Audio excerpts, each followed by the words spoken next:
Mount Blue TV Sports is brought to you by these generous sponsors. Origin USA, built to believe.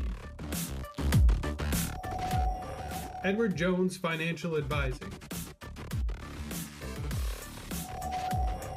Rotary Club of Farmington. Literacy Volunteers of Franklin and Somerset Counties. Skowhegan Savings Bank. Maine Retirement Annuities. Jocko Fuel.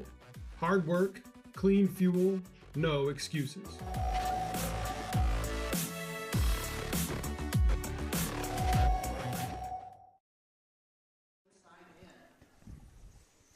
Welcome, folks, to today's doubleheader here from Mount Blue High School, where Mount Blue hosts Messalonskee, both boys and girls varsity today. We've got our Hall of Fame ceremony going on in between the two games, but first we got some girls basketball to watch. Zach Conlog is joining me tonight on the broadcast. Zach, we got a good game ahead of us here tonight. Yeah, excited to be here. Both these teams very close to each other in the standings. Messalonskee won the first game 42-25, but Mount Blue really found some success in the second half. Let's hope they can continue that today. Yeah, these are two of the youngest teams, in perhaps the whole state. Messalonskee starts a couple of freshmen, and Mount Blue, as we've highlighted throughout this season, they start mostly sophomores. They have a couple seniors that start, but they're bringing freshmen in off the bench. Very young team with not a lot of experience. New coach over there on the Messalonskee side as well. So a young teams that are growing, looking to the future a lot this season. Not a lot of wins between the two of them here, but both teams are going to look to kind of wrap up the regular season here with a little bit of success. That's for sure. And both these teams, although they have to have a lot of help, they both have a chance at the playoffs if they can rack off a couple wins, come down the stretch. So something to play for here tonight. Yeah, as the current standings are, A North only has 10 teams in it. 8 teams make the playoffs. So you really just got to finish ahead of a couple teams. Messalonskee had that crossover victory over Lewiston earlier this season, which kind of helps keep them right in the conversation. But really it just takes a couple wins here for Mount Blue to wrap up their season to get them right back in the playoff picture as well. Yeah, huge game tonight, obviously against Messalonskee. A team, like I said, they had some success against, and then a very good guard team worth a lot of points. That if they can get both of these, they'll crack in that last playoff spot. Yeah, and I'm hearing really good things about Addie Welch in particular from Messalonskee, a freshman. She's the coach's daughter. I've heard very talented freshmen. There's a lot of really talented freshmen this season in the KVACA North. We just had Coney the other night, and they, were playing 5 freshmen big minutes, starting a couple there as well. They're right near the top of the standings. Hamden had, I believe, 6 on varsity. Skowhegan the other night as well I think they had 8 on varsity. Yeah. So a lot of teams playing a lot of freshmen here this season. And, Addie Welch and Leah Adams are the 2 freshmen that are starting here tonight for the visitors. So a young team, and interested to see how these 2 players perform tonight as they, continue their careers over the next 4 years. Those starters for the visitors: Olivia Thomas, Leah Adams, Ella Hansen, Addie Welch, and Lydia Parent.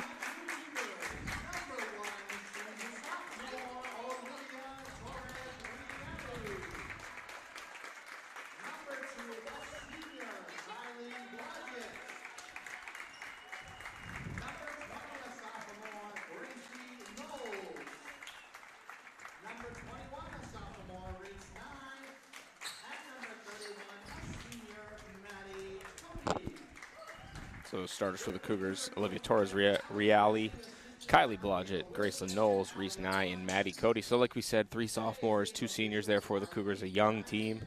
And then same thing on the Messalonskee side. It'll be interesting to see how these 2 teams compete tonight.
All right, Zach, what are some keys for the Cougars tonight?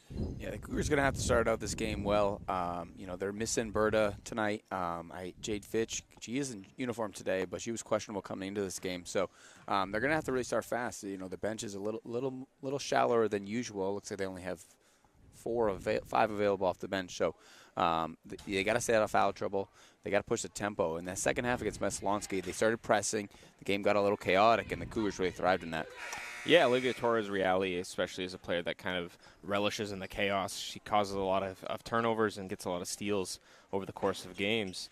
And also is better at playing downhill than is in the half court. So the Cougars, if they want to play with some intensity here, stay out of foul trouble, that's key, obviously. But that level of intensity and uncomfortability for the Messalonskee team will be key for their success. Nye is set to tip for the Cougars. She wins the tip. Cody will come down with it.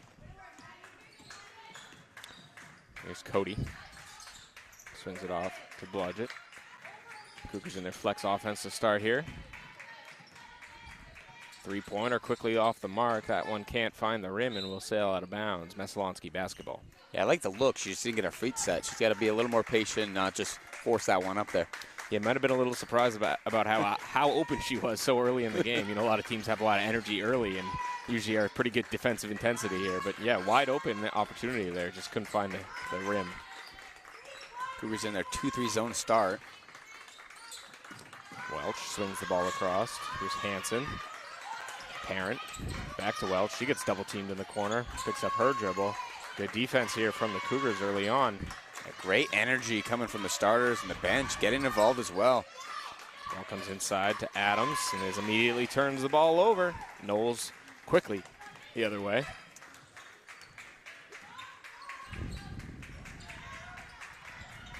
Looks like Messalonskee's prepared for the flex offense here coming into this one. It almost looks like they're just going to sag and not try to give up any layups. Bumpu's going to have to hit some threes tonight. Cody from the baseline, a little strong on that one. Nye, fantastic offensive rebounder, gets the rebound and will draw the foul and head to the line to shoot 2. Reese Nye doing what she's done all season, getting those offensive boards and going to the foul line. I can't hear. I lost. So Nye at the line. Shooting 2. Makes the first, so the Cougars are given the first lead of the game here so far. Yeah, good start for the Cougars. They've been struggling to score. Getting to the foul line is a good way to get going. Yeah, and Adams picked up that foul, I believe, and she's the tallest player on the court, so getting her in foul trouble could be key for the Cougars here as Nye looks to kind of take some charge on the offensive glass.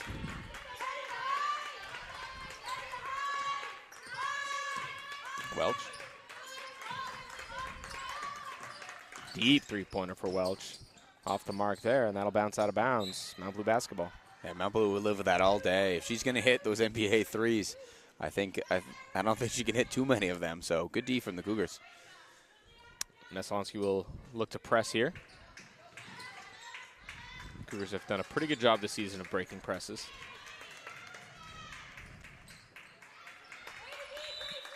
Looks like that'll be a travel called against the Cougars. That's the key there. They did a good job breaking that press. They got to slow down, recognize that, Messalonskee's getting back on defense and pull that back out and not try to force something up. Yeah, it can be easy to, be excited and try to get yourself some easy points there, but Welch with some fantastic defense, and Knowles falls to the ground, called for the travel. Good defense there from the Cougars. Yeah. Thomas dribbles the ball out of bounds. I like this trapping action. It's not a normal 2-3. They get into that low corners or the sides, and Mount Blue's doubling it. It's really giving Messalonskee a hard time. There's Cody with it. Yeah, Cougars have started off pretty well. Trap here for Cody in the corner, see if she can get out of it. She does. Knowles, but she's immediately fouled. Yeah, Cougars got lucky there. Cody cut into one of the trap zones. They want to stay out of there as best they can. Could have very easily been a fast break there if they weren't bailed out with that foul, so. Reale inbounds. Knowles quickly moves the ball off. Cody, her pass a little too high. Reale almost saves it, but that's last touch by the Cougars. Messalonskee basketball. Good intensity, though, from the Cougars so far. I like this first 2 minutes. They're not scoring a ton, but intensity on defense. They're cutting hard on offense. Yeah, see if they can keep this energy up defensively the length of the game. Baseline jumper for Messalonskee, no good. That was Thomas on the attempt. Reale gets the rebound but turns the ball over. Another deep three-pointer from Welch, and that one right on target. She's definitely a shooter. We got to get out for those ones. Cody, great passing. 3-on-1 chance for the Cougars. Knowles can't find that one. Another offensive rebound, but unfortunately, Nye steps out of bounds, and that'll be Messalonskee basketball.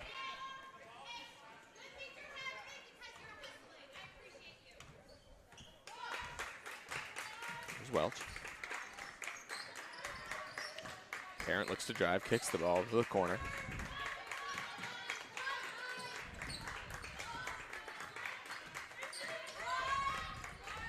Parent for 3.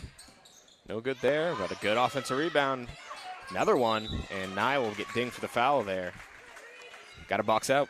Yeah, it's tough to box out of his zone, but the Cougars really need to focus on that. They, the other day against Skowhegan, that was definitely a point of emphasis that they kind of struggled with. If they're going to stay in this game, they got to get those rebounds because Messalonskee wants to take a lot of threes.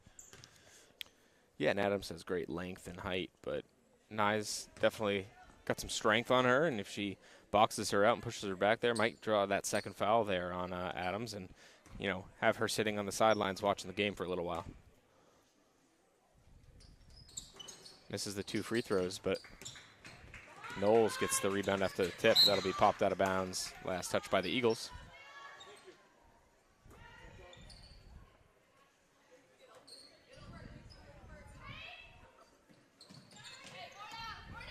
Reale.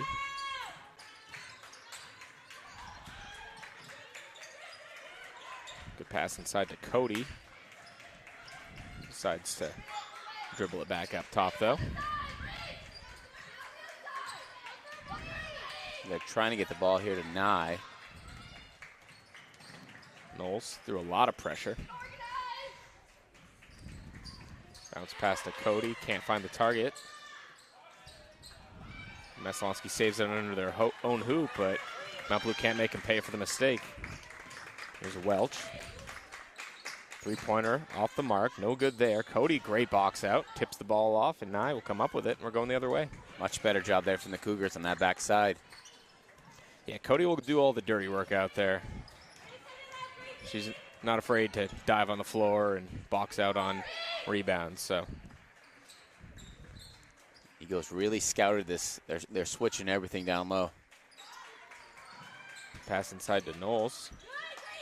A little too strong off the glass. Nye gets another offensive rebound. Will get fouled on the floor. It looks like second foul already called on Adams. Yeah, that's huge. If the Cougars be patient here, since the Eagles are switching everything, they can get Nye on a guard, then they can fight her down low. They can have some success there. Both teams make their first substitutions. Addie Hafford checking in for the visitors. On the Mount Blue side of things, we have Rowan Lancaster as Olivia Torres-Reale hits her first shot of the game. Much better job getting her feet set. Well done there. That's a confident-looking shot. Barrett drives inside, floats it up top. Hansen tries to get it back inside. Lancaster came up with it. A little bit of a wild pass. Eventually finds its way to the Cougars. Cody can't make the shot. Rebounded here by Welch.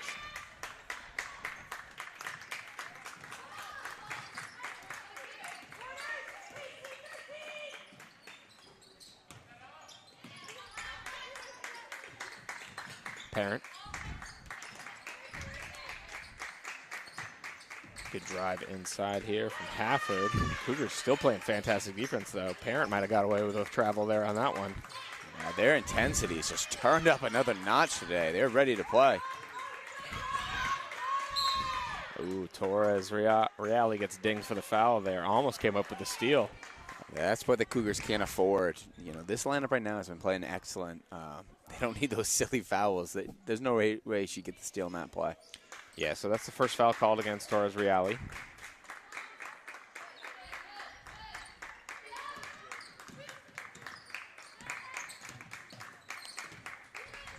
Three-pointer off the mark here. Another miss, but Cody, fantastic box out again for her.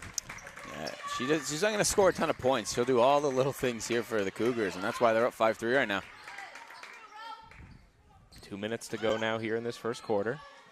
Lancaster bounces it off. Deep two-pointer, a little too high off the glass there for Blodgett. Messo coming the other way now. Hansen looks to drive, resets it up top though.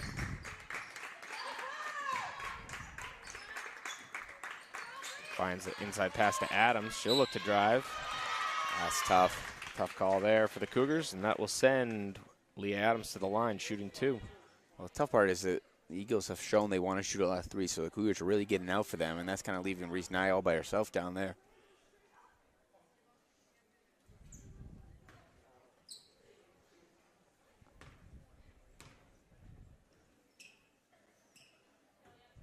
Adams misses her first. Checking in for the Cougars, number 24, Jade Fitch.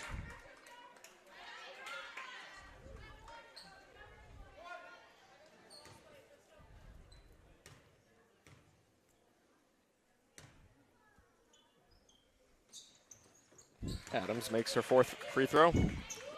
Gets herself on the scoring sheet here. Cougars now lead 5-4 with a minute 50 left in this first quarter. Oh, the Cougars all ran away. Good thing Cody took care of business. Another 3-on-1. Here's Blodgett again. Up off the glass, and that's good. Really nice pass there from Maddie Cody. They got in a little trouble there, and she bailed him out. Yeah, Cougars almost like lulling Messalonskee in and taking a long time. Lancaster tips the ball out of bounds, but taking a very long time, and it seems like Messalonskee is just getting impatient, creeping up the court here and leaving one player isolated with three players for the Cougars in the backcourt. Sorry, front court. There's Welch. Pick out another three-pointer off the mark here. Finally, Ella Hansen finds one, gets one to fall. All tied up now. Another 4-on-1. And they'll break the press and they'll score.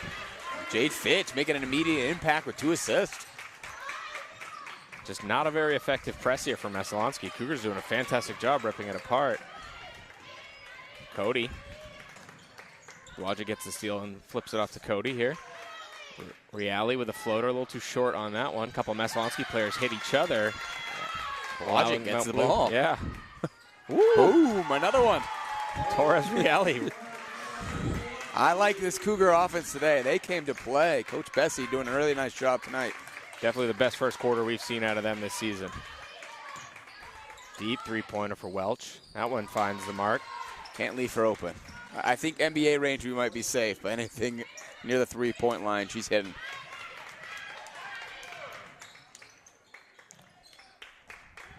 Looks like the Cougars have 10 seconds left here. Fortunately, Fitch dribbles into a triple team there, loses possession of the ball. There's Welch. And hits that curtain, which is an out-of-bounds call, so Cougars will get a chance here to get a last shot with 2.4 seconds left. That's got to be part of every team scouting report. They got to know the curtain is going to be in effect. Yeah, probably 5 or 6 times this season we see people hit the curtain. Cody chucks and prays and can't find the target, so that will end our first quarter with the Cougars leading 12-10. We'll be right back. Mount Blue TV Sports is brought to you by these generous sponsors. Origin USA, built to believe. Edward Jones Financial Advising. Rotary Club of Farmington. Literacy Volunteers of Franklin and Somerset Counties. Skowhegan Savings Bank. Maine Retirement Annuities. Jocko Fuel. Hard work, clean fuel, no excuses.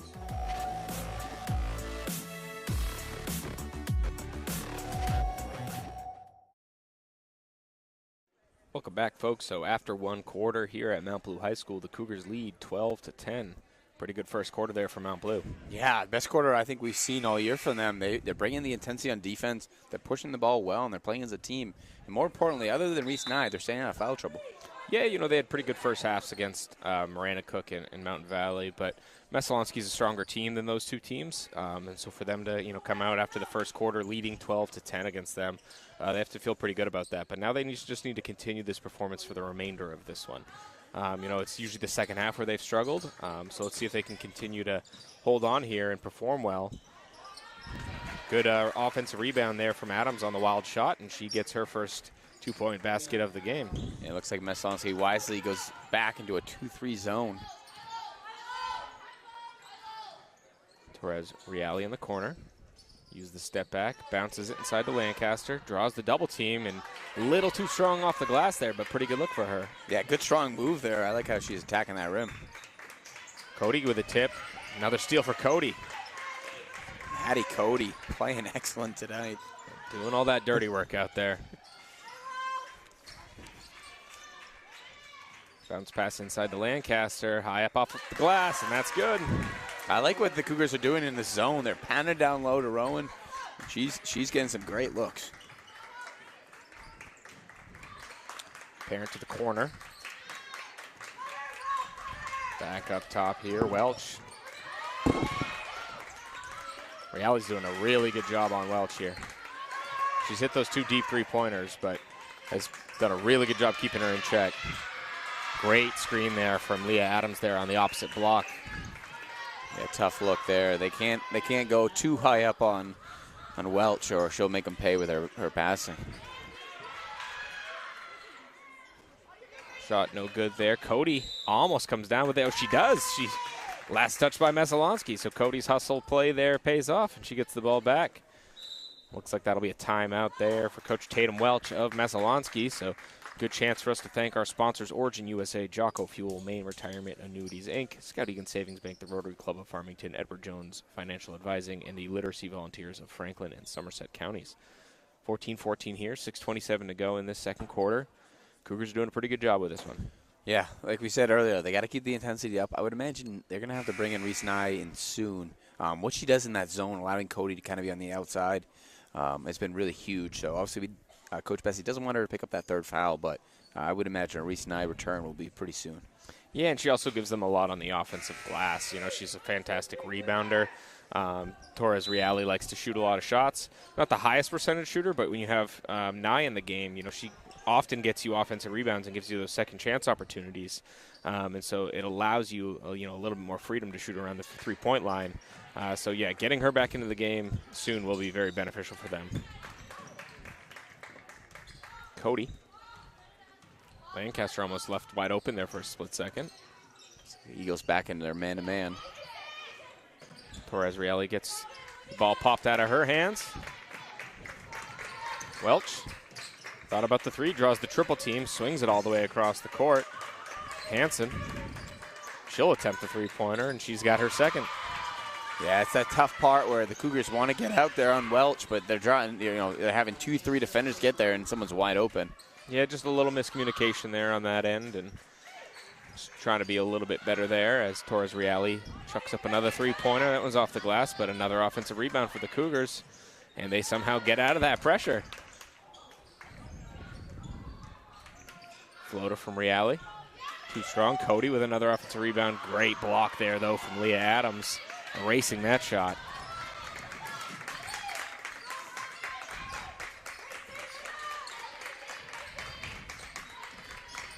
Wow. Logic. She's having a great game tonight as well. Yeah, her and Cody, you know, they don't have a ton of points. Wow, what a pass. They each have two. Lancaster misses the fadeaway layup there, but yeah, they each only have 2 points, but yeah, they're causing chaos on the defensive end and just kind of saving balls and just hustling all over the place. Good work from Knowles to get back into her position.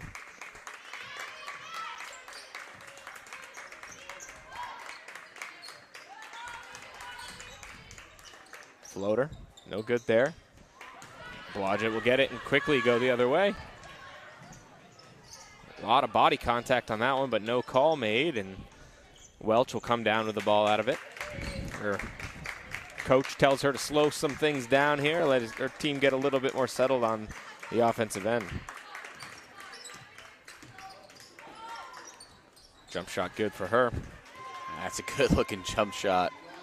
Not a lot of players like to take that shot.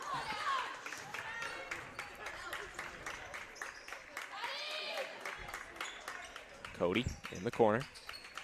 Defended by Welch. She looks to drive, gets the ball popped out of her hands, but is able to keep it. Blodgett drives middle. A lot of contact there. They'll deem that one a block.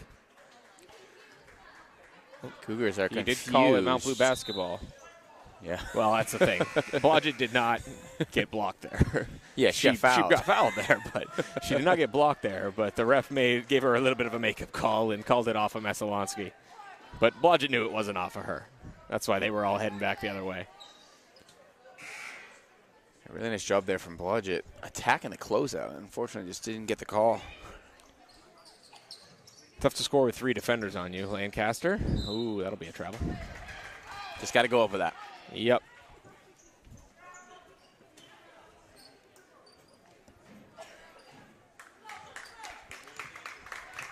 So Roderick checks in for Messalonskee here, as well as Hannah Adams.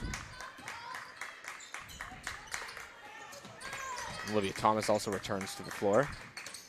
So a new look here for Messalonskee. Maddie Cody just coming up huge, play after play. So Cougars trail by 5. A bucket here would be good.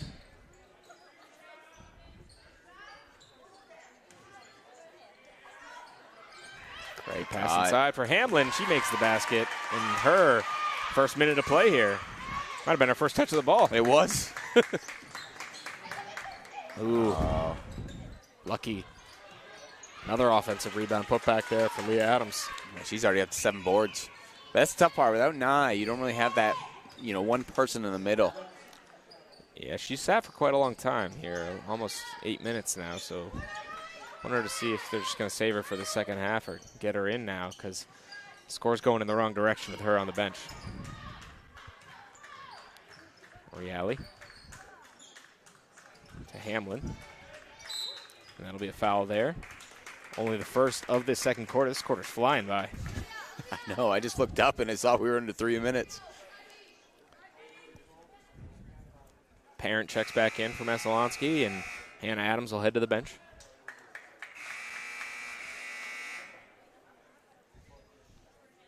Looks like we got an issue with the scorers table.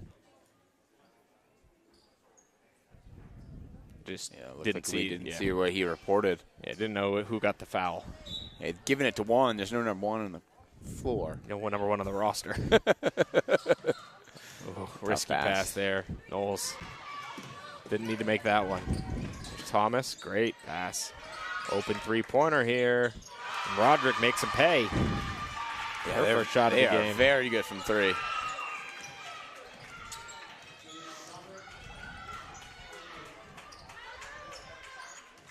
Cody. Foul will be called on the floor. Looks like Thomas will get called for that one. A little too aggressive on that defense. So Farrington checks in, and Addie Welch returns for the Eagles. Good minutes there from Riley Hamlin. Knowles set to inbound. That's two turnovers in a row for Knowles there on inbound passes. Yeah, they were doing a good job when they were on there. They were tough. Adams with another one. Yeah. Ooh, Reale almost gets the steal, but yeah, that was almost one of those ones where you're a little too open.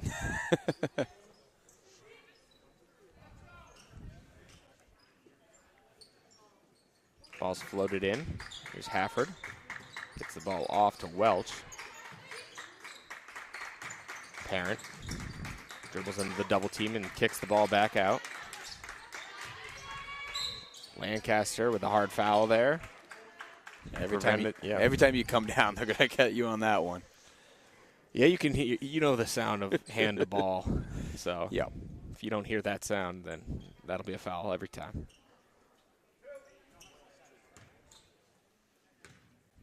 Addie Hafford at the line shooting two. Makes the first. It's only 2 fouls here against the Cougars, still a ways away from the bonus for Messalonskee. She's been big off the bench. She's given her a lot of really good energy there. I've been pounded down low to her, and she's bringing good energy, been gobbling up those rebounds. Yeah, she came in pretty early there for Olivia Thomas. And has contributed pretty well. She's an aggressive player, hits both free throws there, get this lead up to 10. Biggest lead of the night here for Messalonskee. Quick foul there called against Welch, just a little too over-aggressive on that reach-in.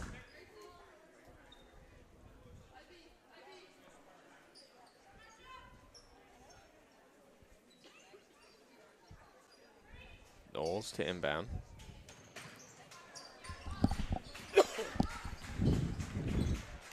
Cody has it up top.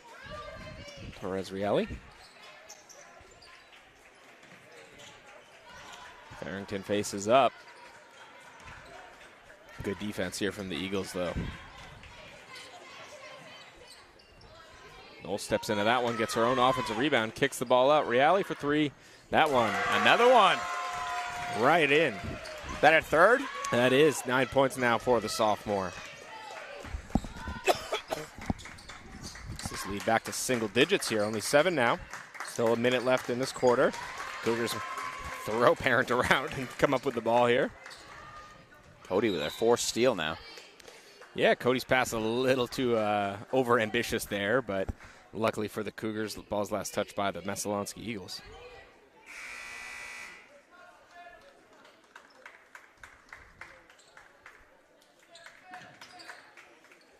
Couple quick subs here. Minute left in this first half.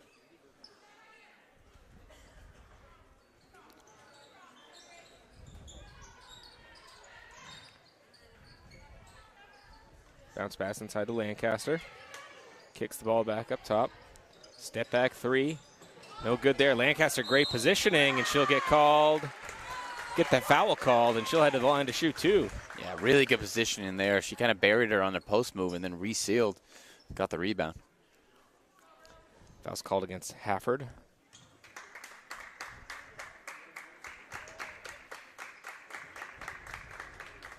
Lancaster at the line shooting two. Messalonskee has a decent amount of foul shots, but it feels like none of them are in foul trouble. They all have one right now. Yeah, I think that they accidentally put that in on the wrong side, though. I think they put that in on the guess on the board. Because I think that they do have 2 fouls this quarter. Because remember, Welch just got one out on the perimeter, so I think the scoreboard's wrong. The book's correct, as Cody gets another offensive rebound. Knowles, 40 seconds left. Yeah, another. Probably should have taken it. Wow, good finish there for Welch. Gets her 10 points. It's a great take right there. Could have been an and one, too. A lot of body contact on that drive. Lancaster bounces it off to Knowles. Here's Farrington. She'll hoist up a 3-pointer. That one's a little bit to the left and rebounded here by Welch.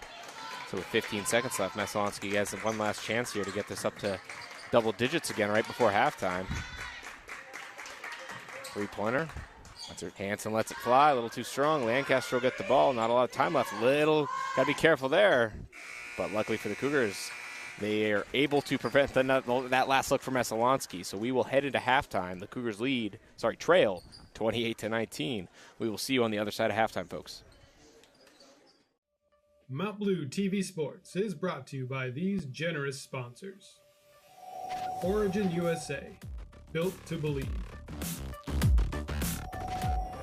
Edward Jones Financial Advising. Rotary Club of Farmington. Literacy Volunteers of Franklin and Somerset Counties. Skowhegan Savings Bank. Maine Retirement Annuities. Jocko Fuel. Hard work, clean fuel, no excuses.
Welcome back, folks. Second half of basketball here. Mount Blue will start with possession of the basketball, trailing 9 at halftime. Good news for the Cougars. Reese Nye returns to play. Picked up her second foul with about 3 minutes left there in that first quarter and didn't play again in the first half. Cougars kind of had a lead, when she was in the game, and then kind of lost it as that second quarter went on. Let's see if they can maybe make up some ground here with her back on the floor. Yeah, great first quarter from the Cougars, but it was all Eagles in the second. Reale from 3. That's her 4th of the night. She's on fire. Keep feeding her the rock. She'll shoot. Yeah, we know that's for sure. The Cougars need that. They need points.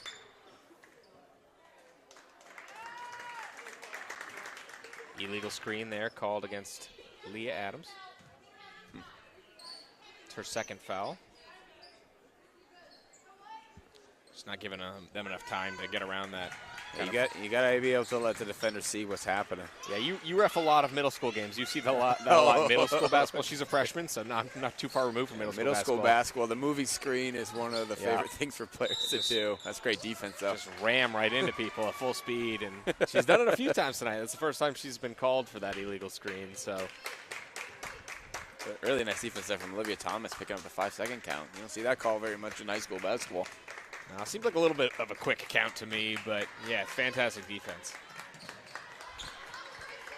Hanson resets the ball top to Parent. Good defense from Nye, but offensive rebound pulled down by Adams. That's her 7th offensive rebound. I'm not sure that was an illegal offensive rebound. I don't think the ball hit the rim, and she just kind of threw it up to herself. At most levels, that's called a travel, but refs decided to let that one go, I guess. Cougars get another turnover. Here's Welch pushing it the other way. Blodgett, what great help, and Welch just comes in and pops her. What a steal it from Blodgett, though. Just picked her pocket. That's her 4th steal of the game. It's another foul there on Welch, her 2nd. So quick fouls on the 2 freshman starters for the Eagles. And timeout. We'll call a timeout to try to get themselves a little bit more composed here, as the Cougars have started pretty well here to start this second half. Yeah, really good job from them. They took a little bit longer. You know, we had a little recognition for the youth. So Cougars didn't come out till late, but whatever Coach Bessie said at halftime has clearly been working. Yeah, and this is last year. I don't know if you remember, we had the Hall of Fame committee, Hall of Fame recognition night, and we had a boys varsity and girls varsity game that night against Skowhegan. Mount Blue had lost big against Skowhegan on the road to start the season and had a fantastic victory here at home against Skowhegan on that night. So big moments, you know, players step up on a night that the crowd at the gym might be a little bit bigger. Yeah, and it's definitely looking like it could happen here tonight.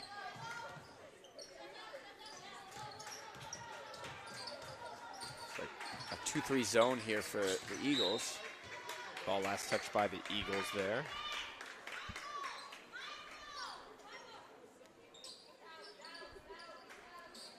Reale hustles it down.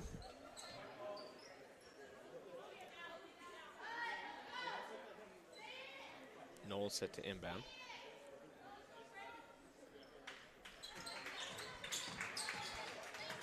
There's Nye, kicks it out top. Another 3-pointer. Ooh, in and out there for Reale. Almost had her 5th of the game. That hit everything but the back of the net. She's been given the green light to shoot tonight. It's paid off so far. Got to be careful there. Almost got a hand check. You can hear Coach Bessie, don't touch her again. We don't want a hand check called there. Yeah, and Welch's pass falls right into the hands of Nye, so Cougars get the ball back quickly here. Interesting thing I've noticed here is Reale hoists up another 3. Wow. Ooh. A lot of contact. Foul will be called against Nye. That'll be her 3rd. That's unfortunate because she thought she got hit.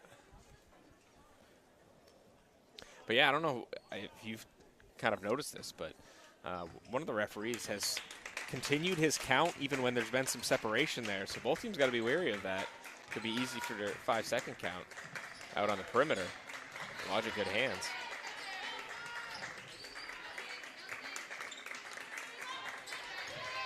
But just there, the count was on, and Reale was dropping away from her. Deep 2-pointer here for Parent. Doesn't find anything, and I think that caught Cody a little off guard. There's Welch. Drives into the triple team, and Knowles is able to tip the ball out of bounds. Great active hands there. So Nye will head to the bench with her 3rd. Curious to see how long she'll sit.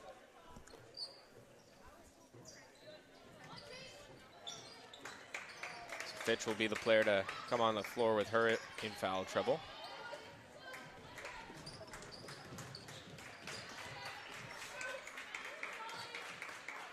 There's Fitch. Cody. Reale. Caught that a little clean. She probably would have shot it. I thought she was going to. Yeah, she just stumbled a little bit on the catch. Oh, they had her. Cody battling down there in the post. Using her hips. Fitch for 3. Off to the left. Reale will hustle it down, and she'll shoot up a 3 of her own. No good there, but Cody out of nowhere. Cougars are hustling. They want this one. Coach Tatum Welch just gave her daughter a good yell. Addie Welch out there probably just got away with 2 or 3 quick fouls that they didn't call. And oh, Bessie's just shaking her head trying to figure out why they're not calling anything. Yeah, that would have been the 3rd foul on her too. So here's Parent. Welch. Parent's got to be careful there as Welch hits the pull-up jumper. That's smooth. That's the Eagles' first basket, though, in the second half. Cougars held them without a point for 4 minutes. Yeah, well, Parent used the same screen that Adams got dinged for earlier on that one there. Good separation created there for Welch, though, to hit the shot.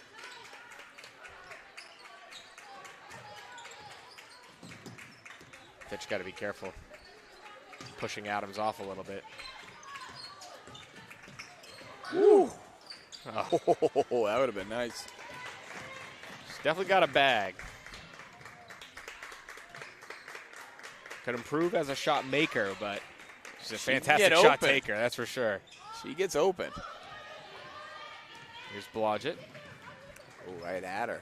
And Coach Bessie unhappy. Not a lot of players ran with her there on that one. So what could have been a 2-on-1 turned into a 1-on-1, and Blodgett made the smart decision to bring the ball out. Hand off to Cody. Low-scoring quarter. We got a 3-2 quarter. We're 5 minutes in. Once again, not a lot of fouls called. The game's just flying by here.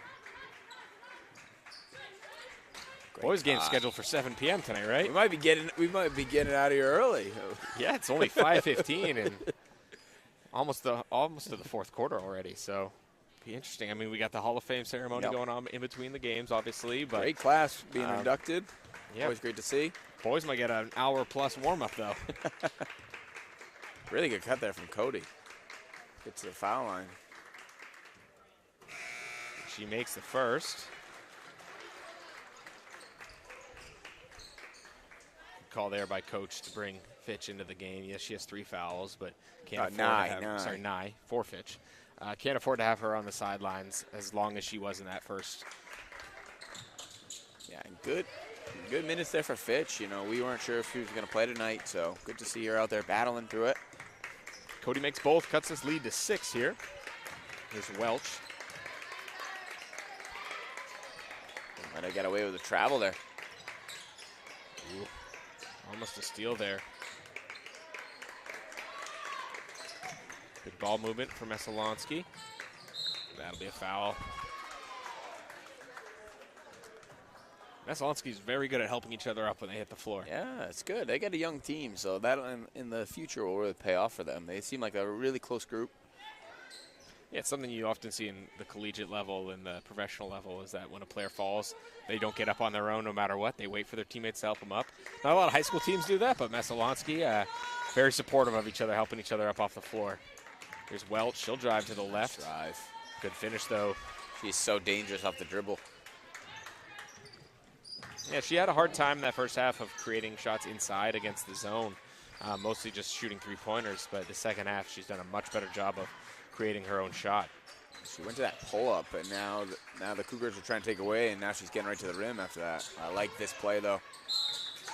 Good move. Come down.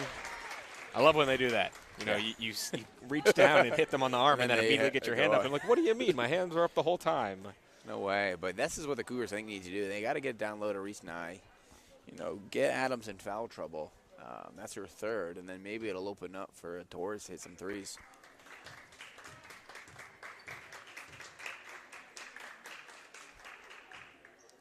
And Nye can't make the first. So Hamlin will check in. Knowles will make way. Looks like Adams is going to stay in with 3 fouls.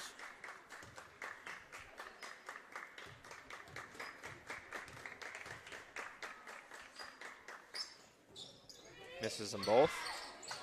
There's another rebound there for Adams. Up to 12.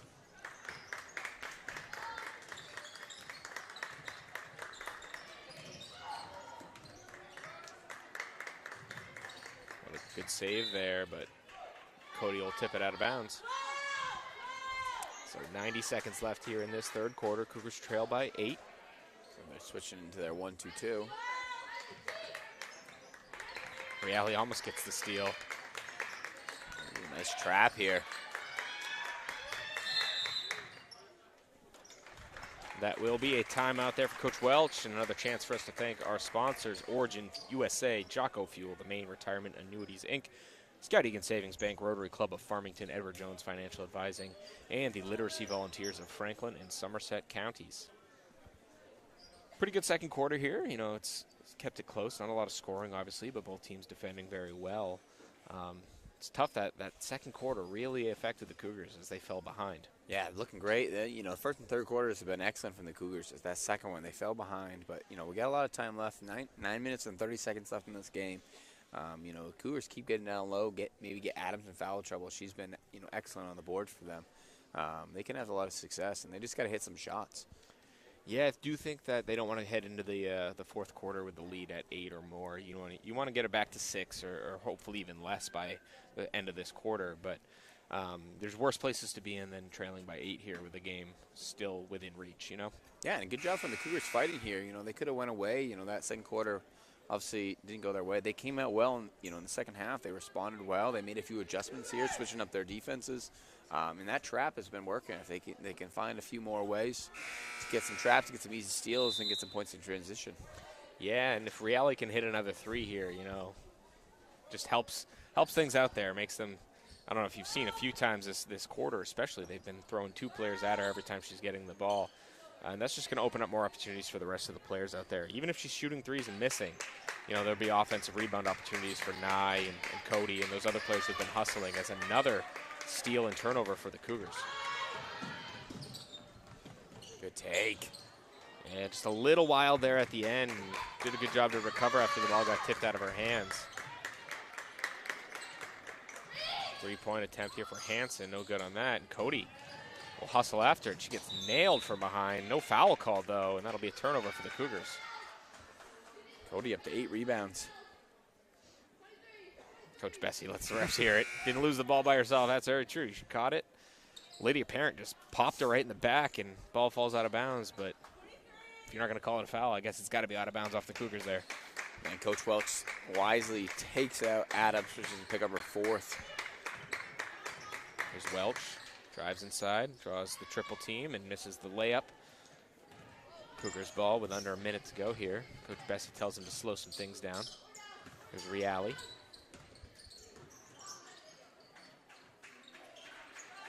Nye floats it inside to Cody. Not a great angle there. Try to catch him off guard, though. That's tough. Got to be a little more patient there. Yeah, 30 seconds left. Here's Welch.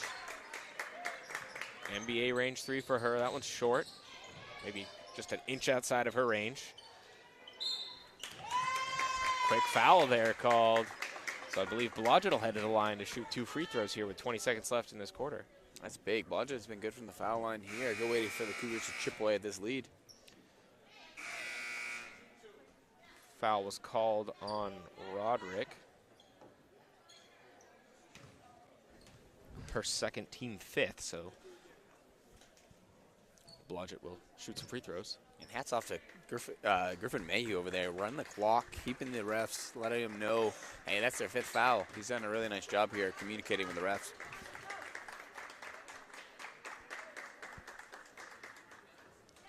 Good on the first for Blodgett. Cuts this lead to 7.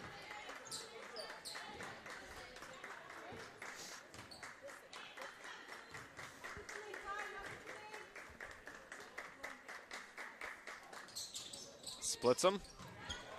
Good defense needed here for the Cougars. Keep this lead to 7 here. Welch. 15 seconds left on the clock. Hamlin's close by to help. Looks like the Cougars will double. Good ball movement here for Messalonskee. Still got 10 seconds left. Floated across. Short from that one. Welch rebounded by Cody. She wanted a foul called, but nothing there. And so we'll end our 3rd quarter with the Cougars trailing 32-25. We'll be right back for our 4th quarter of action. Mount Blue TV Sports is brought to you by these generous sponsors. Origin USA, built to believe. Edward Jones Financial Advising. Rotary Club of Farmington. Literacy Volunteers of Franklin and Somerset Counties. Skowhegan Savings Bank. Maine Retirement Annuities. Jocko Fuel. Hard work, clean fuel, no excuses.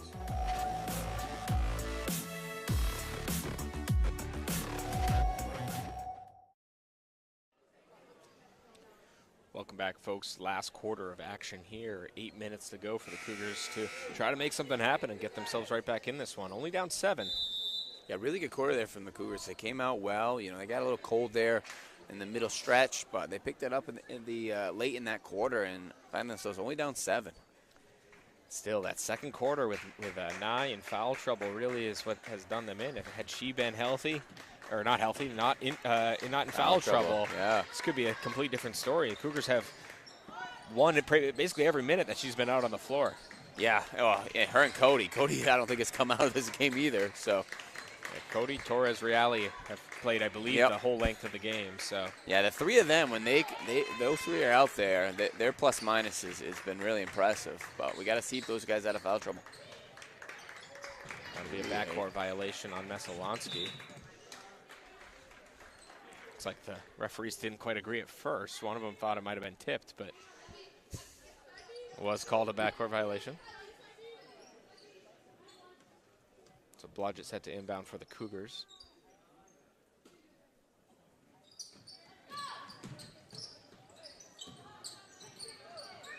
Nice cut. Blodgett, rainbow shot from no angle there. Great cut. She's found herself a little off balance.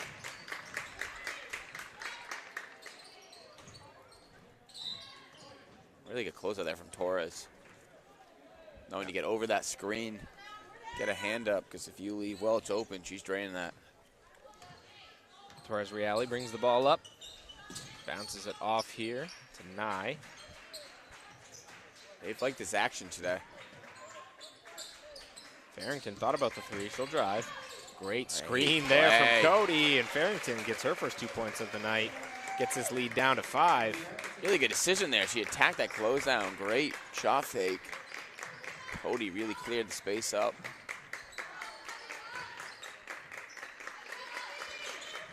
Ball floated in the corner to Parent, back up top. Welch loses her dribble, floats it inside though. Nye. Gotta be smart. Kicks the ball out. Good pump fake from Welch. Once again, misses her floater as she draws a quadruple team on that one. Here's Cody. Chance to cut this to a one-possession game. Here's Nye, operating from the three-point line. Ball comes inside to Farrington, and that'll be a foul called there against Welch as she slapped down on Farrington's arm. Good decision here from Coach Bessie going to Abby Farrington. Hadn't played much in the first half, but she's getting some great minutes for the Cougars.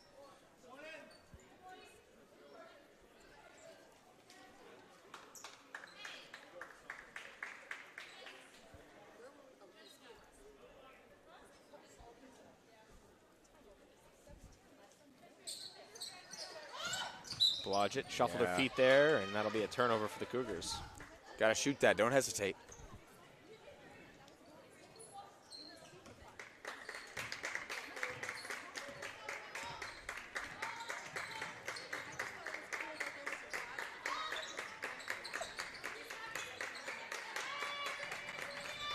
Torres Reale comes up with the steal, and another quick foul here called against Messalonskee. Cougars once again starting out great in the quarter. Keeping this chance alive here.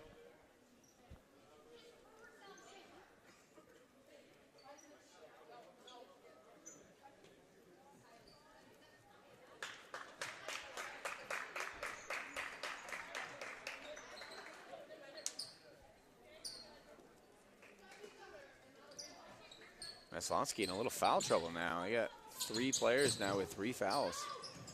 Cougars almost get the turnover, or cause a turnover there, but Knowles ends up being able to come up with it.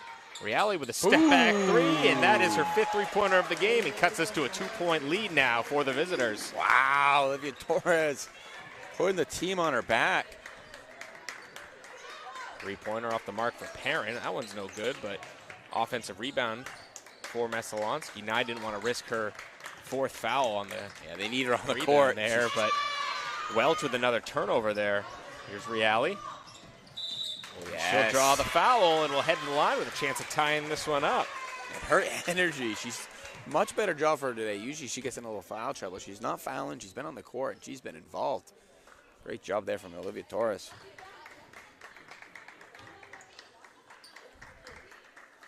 Fouls on Addie Hafford, her second, team third. Reale misses her first.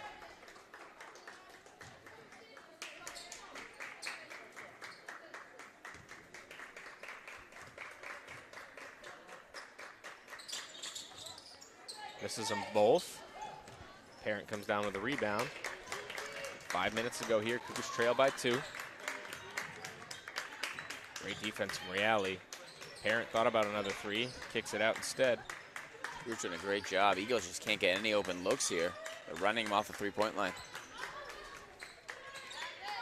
Yeah, they haven't had a paint touch here in quite some time. They're just kind of kicking it around the perimeter. Yeah, I think they got to find Adams here. She was hot early on. Cody almost gets the steal there as Welch dribbles off her own foot. Get that paint touch, maybe get Nye in foul trouble, and even more foul trouble. Welch. Reale disrupts that one. Parent dribbles inside and just passes it off to Cody, so the Cougars are coming the other way. Cody up to 5 steals now. There's Knowles. Nye. Cougars being patient here on offense. Ball goes inside to Knowles. Looks to finish through contact, can't. Cody tries to keep it alive. Reale picks him up in the backcourt, but thinks better of it and hustles back on defense. Cougars defense has been spectacular, only giving up 4 points this whole half.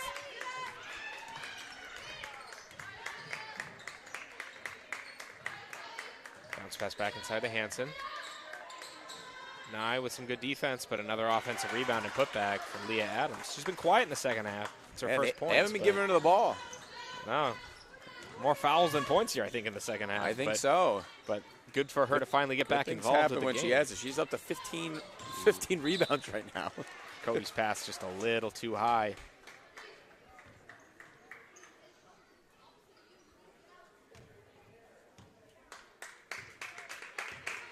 Here's Welch. Had a huge third quarter, but has struggled to get things going here in the fourth.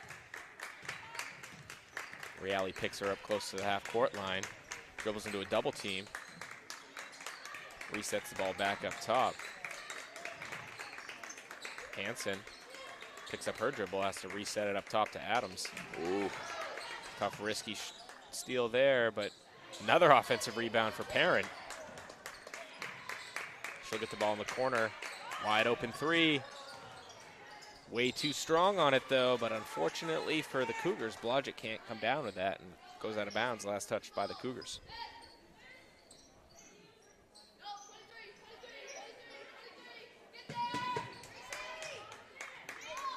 Here's Welch. Great job running her off those. She's not getting any easy looks now. No, she's another one who's obviously had a great game so far, but has missed a lot of shots here in the fourth and has had a lot of turnovers, and there's another turnover for her.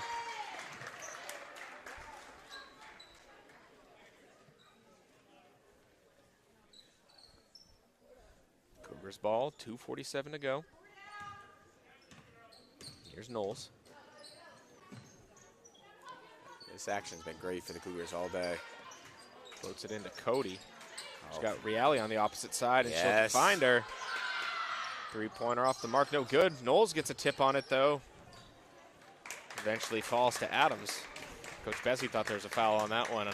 Knowles got hit on the arm on the rebound attempt. And Cody gets another steal. Got Reale in the corner. She sees a lane to the hoop. Great drive. Finishes from the left side. Back to a one-possession game here. What's she up to for She got points? 17 points, 5 threes, and that was her first 2-point make of the game. Cody. And that's another turnover there for Welch, so the Cougars get the ball back. Can't take the lead.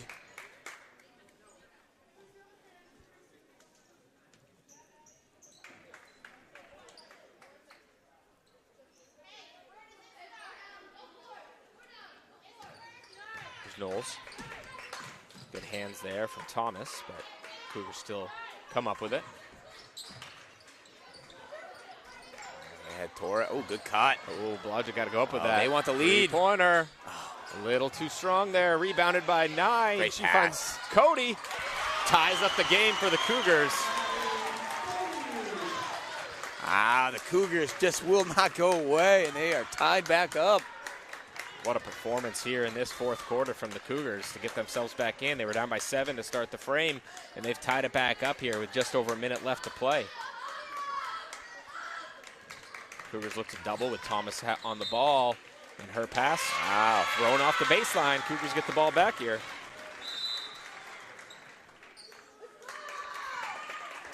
The Eagles will talk this one over, and they've been turnover happy of late. Yeah, Welch, who was very strong on the ball throughout the course of the game, has come up with a lot of turnovers here in this fourth quarter, and that's opened the door for the Cougars to get back in this one. Another turnover there will give the Cougars possession of the ball. Tie game, 1 minute, 11 seconds to go, and a chance to take the lead. Yeah, Cougars doing a nice job taking away what she wants to do, making her dribble into tough locations and then doubling her. And then the Eagles just aren't moving much off the ball. As we said earlier, the Torres Reale and Maddie Cody have not subbed out of the game. They're the two leading scorers for the Cougar, with Reale scoring 17 and Maddie Cody with 6 points.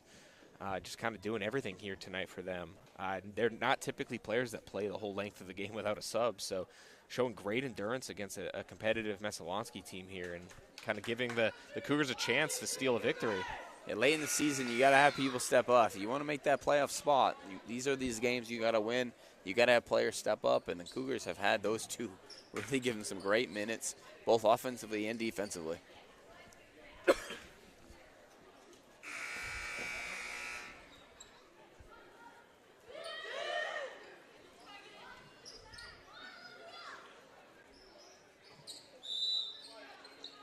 The Eagle, a little 2-2-1 back to that zone. Yeah, that press hasn't really worked so far for them, but they were up in the first half, so maybe that's what the coach is thinking. Cody, she kicks the ball out. Reale. Got too excited there. Too excited. That's tough. They worked so hard to get the ball back, a chance to take the lead, and then turn it over.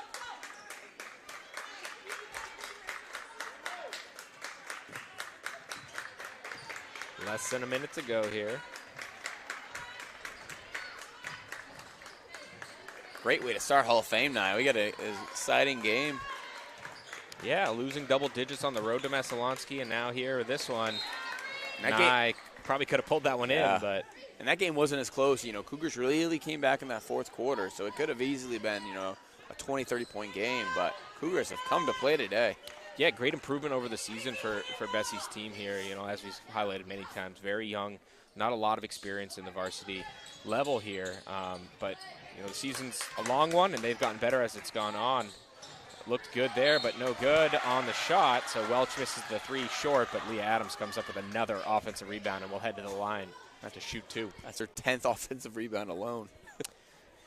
17th of the game. She has not shot that well from the free throw line tonight. She's either 1 for 4 or 1 for 6. I can't remember. 1 for 4, yeah. 1 for 4. So good chance for the Cougars if she can't make these here. She misses the first. Got a box out here.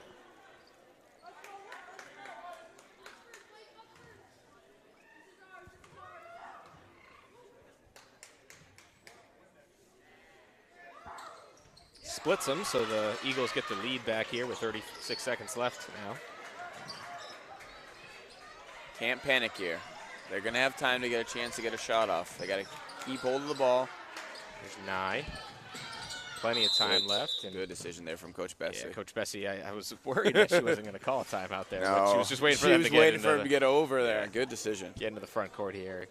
Give the chance to talk some things over here. So 26 seconds left. Probably not going to hold for the last shot. You want to give your team a chance to foul if you have to. So I would expect something, a good look at the hoop here in the next, 10 seconds or so here. Still give them a chance if they have to foul.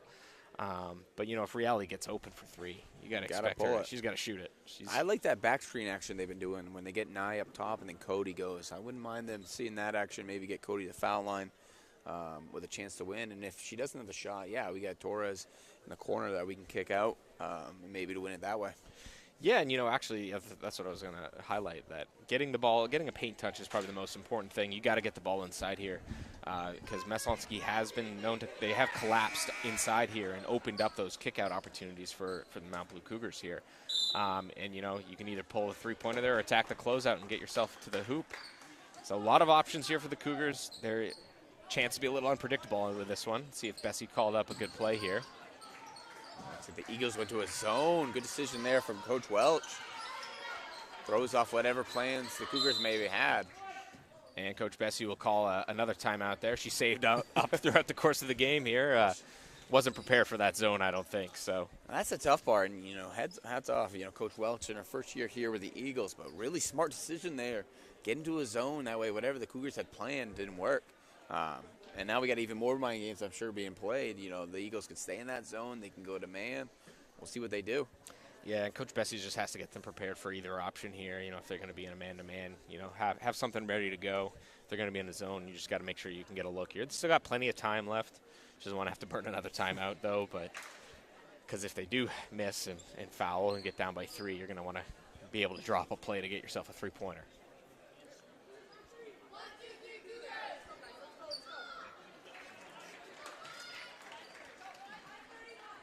Looks like they're going to go man-to-man. That's been their preferred defense all day, but the zone just gave a weird look, I think, for the Cougars. Knowles went a little too early on the play. Unfortunately, now they know what the play is. Ooh, almost. Got to be careful on that one, Adams. Cody? Yes, she Cody makes it, gives the Cougars the lead. She's been the savior. In their other game they won. She was one who hit it. Going to let him play. Three-pointer off the mark. No good there. Gets her own rebound. Ow! The Cougars called for a foul.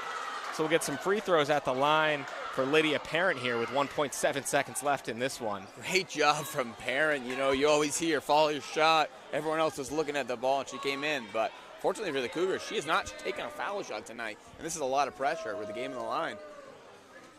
Yeah, so the sophomore guard at the free throw line, chance to tie it or give the lead. She misses the first, so a lot of pressure on this one right here. See if Bessie ices her. Teammates come to help it out here a little bit. Energy in the gym is rising. Yeah, this place is rocking. She misses. In game. And they will call it game. Wow. So the Cougars, with a big upset there after losing by double digits on the road earlier this season, pull off the victory, winning 36-35. We'll be back with our final thoughts here in just a second.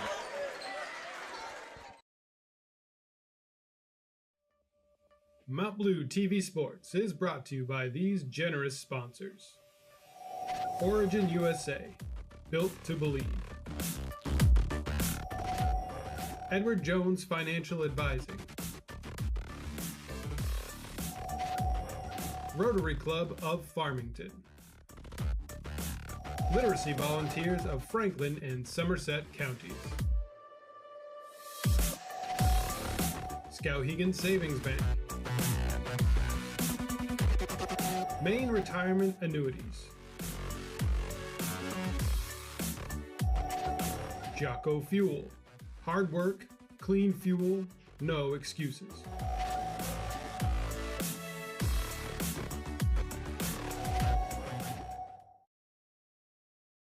Back, folks.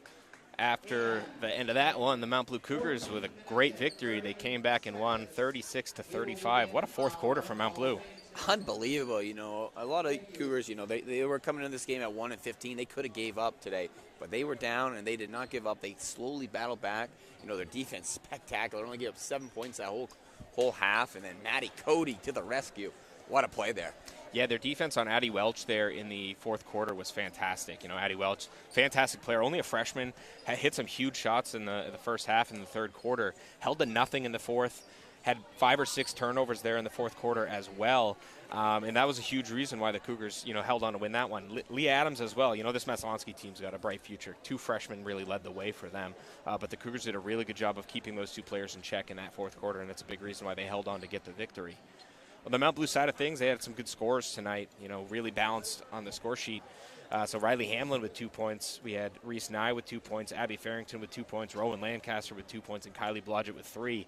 But our 2 players of the game, we're going to do 2 players of the game. We don't usually normally do that. We usually do 1. But our 2 players of the game played all 32 minutes without a sub, had huge moments. So our first one's going to be Maddie Cody. She had 8 points. Tell me some more of her other stats, Zach.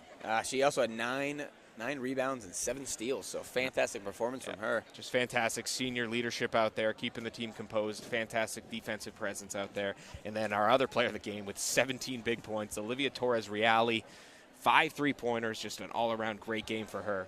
Yeah, and she didn't get a ton of steals, but she was doing a great job there on Addie Welch, really taking her off that three-point line and forcing her into some tough locations, and that's when the turnovers were happening.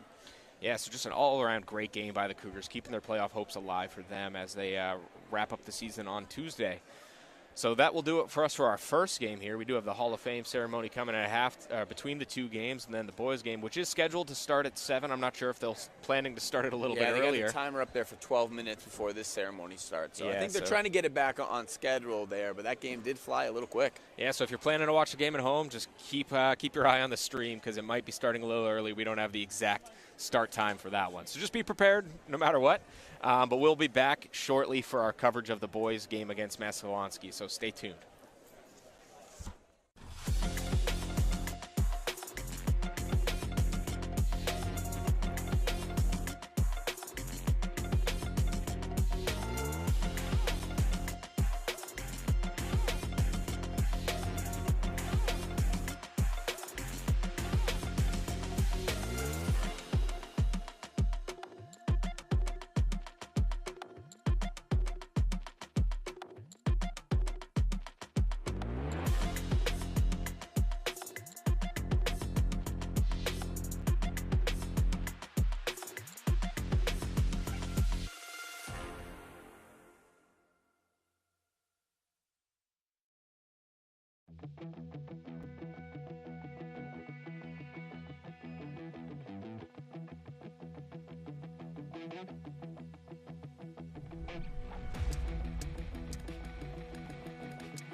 to get started with our Hall of Fame.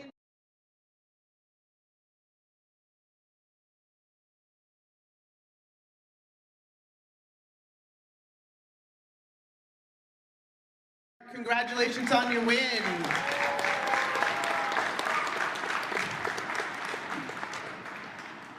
I would like to welcome everyone to the third Mount Blue Athletics Hall of Fame induction ceremony. My name is Cindy Pratt, and I am the current Director of Athletics here at Mount Blue. I'm also incredibly proud to be an alumni, the class of 1985. It's truly an honor to be part of tonight's celebration and to work in a place that has such a rich tradition of athletic excellence.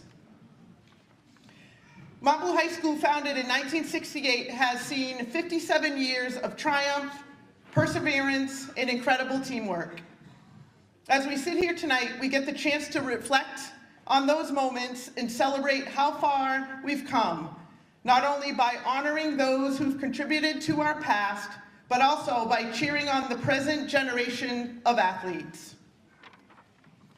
And speaking of our present, let's take a moment to acknowledge the athletes and coaches who are with us tonight. Could all current and former Mount Blue athletes and coaches please stand so we can recognize you? Please stand so we can recognize you.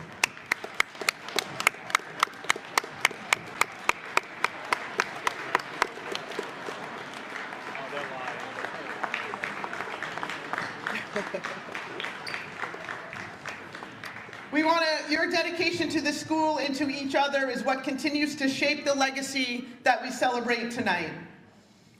Tonight we gather to induct a special group of individuals and one outstanding team into the Mount Blue Athletics Hall of Fame.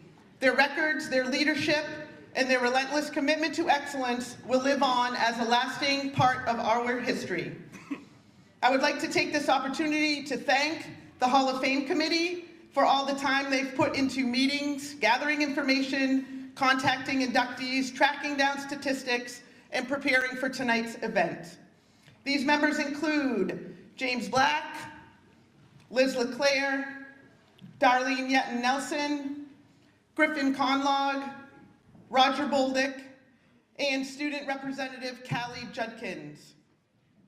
We would also like to thank some individuals in our school who work out and help in numerous ways whenever we need them. Amanda Barker, thank you for your contributions. Whenever we need something, you always come through. Jake Bogar, who along with his students designed the medallions and plaques that will be on display in our Hall of Fame wall outside of the gymnasium. We'd also like to recognize our current student athletes who are helping with the awards presentation this evening. Allison Cassavant, Nina Bogar, Tyler Abel, Brody Farmer, Henry McCourt, and Maddie Cody. Thank you for your assistance this evening.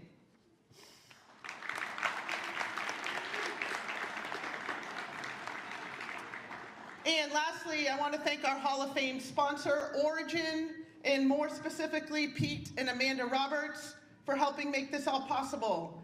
Pete and Amanda are both alumni, and without their generous donation and continued support, all of this would not be possible. So thank you, Pete and Amanda, and you certainly deserve a round of applause.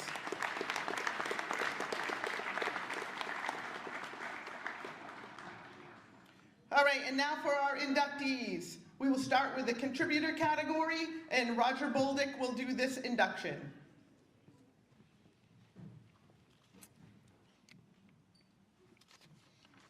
Our first inductee will be recognized tonight in the 2024 Hall of Fame class is being recognized as a contributor to Mount Blue High School athletics.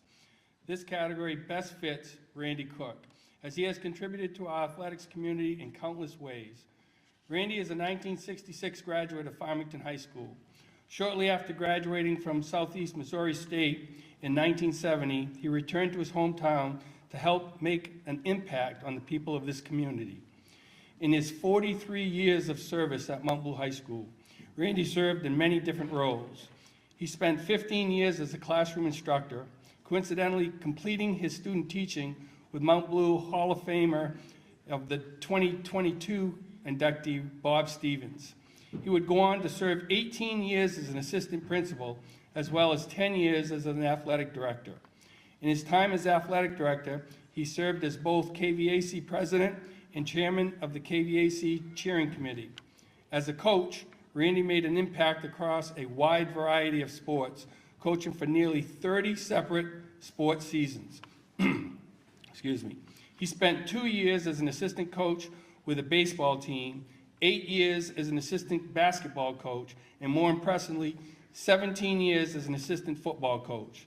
In those years, he was part of the staff of 3 state championship winning football teams.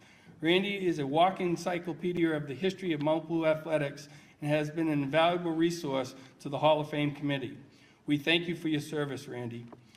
Randy's outsized impact on the athletics community left a lasting impression for the lives of hundreds, if not thousands, of student athletes. Thank you, Randy, for your commitment, relentless energy, and instilling pride in our students. Mount Blue High School is a better place because you worked here. Joining Randy this evening are his wife, Lynn, his son and daughter-in-law, Ryan and Kate Cook, and their children, Sydney and Sebastian, and his son and daughter-in-law, Tommy and Julie Cook, and their children, Tommy and Olivia. Congratulations, Randy.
Our next group of Hall of Fame inductees will be recognized fall under the categories of athletes.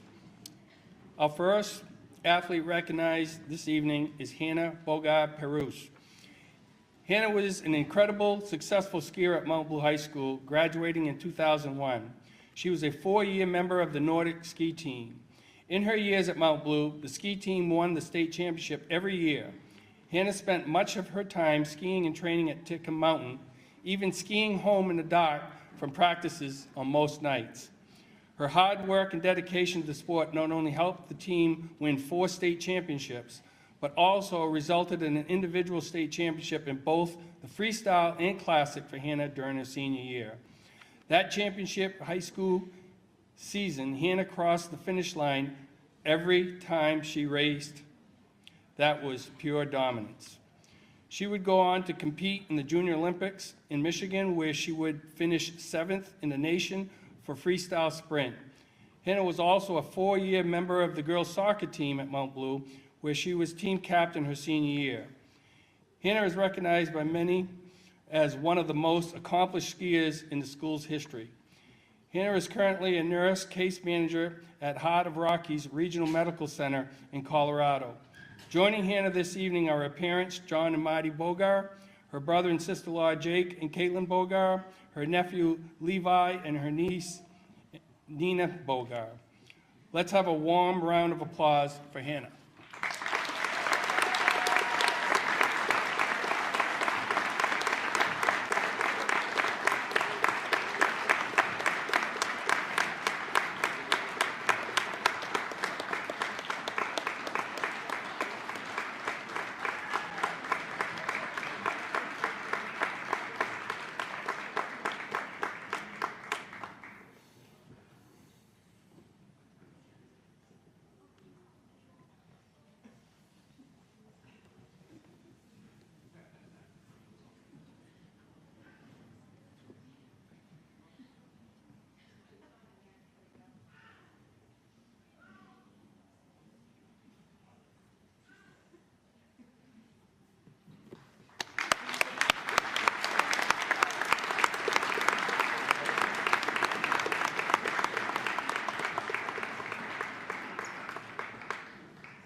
Our next recipient is David Chamberlain. David was a standout athlete at Mount Blue between 1990 and 1994, competing in soccer, Nordic skiing, and track and field. He was a captain for the soccer team and a third-place finisher in the 800-meter dash in the Class A state championship. But the ski slopes were where he really excelled. David was a two-time Class A main state Nordic skiing champion, where he was a captain of the 1994 team. He was also recognized as a two-time All-American and competed in the Junior Olympics in 1994. A story that shows the true grit and heart of David happened in the 1992 state championship when he was a sophomore. His nickname was Never Say Die. Chamberlain, during that race, he broke a pole early, but still went on to finish 5th in the race. He set the tone early in his career and was always looking to improve. He went on to attend Bates College, where he graduated in 1998. In his time at Bates, he was captain of the Nordic ski team and two-time NCAA All-American. Post-college, he competed professionally as a skier over a decade, competing at 3 world championships as a member of the U.S. ski team, and was recognized as an overall Super Tour champion twice, in 2004 and in 2006. Accepting the award this evening on behalf of David, who was unable to be here, is his mom, Sarah Chamberlain, and his brother, Lewis Chamberlain. Let's give a warm welcome for David Chamberlain and his family.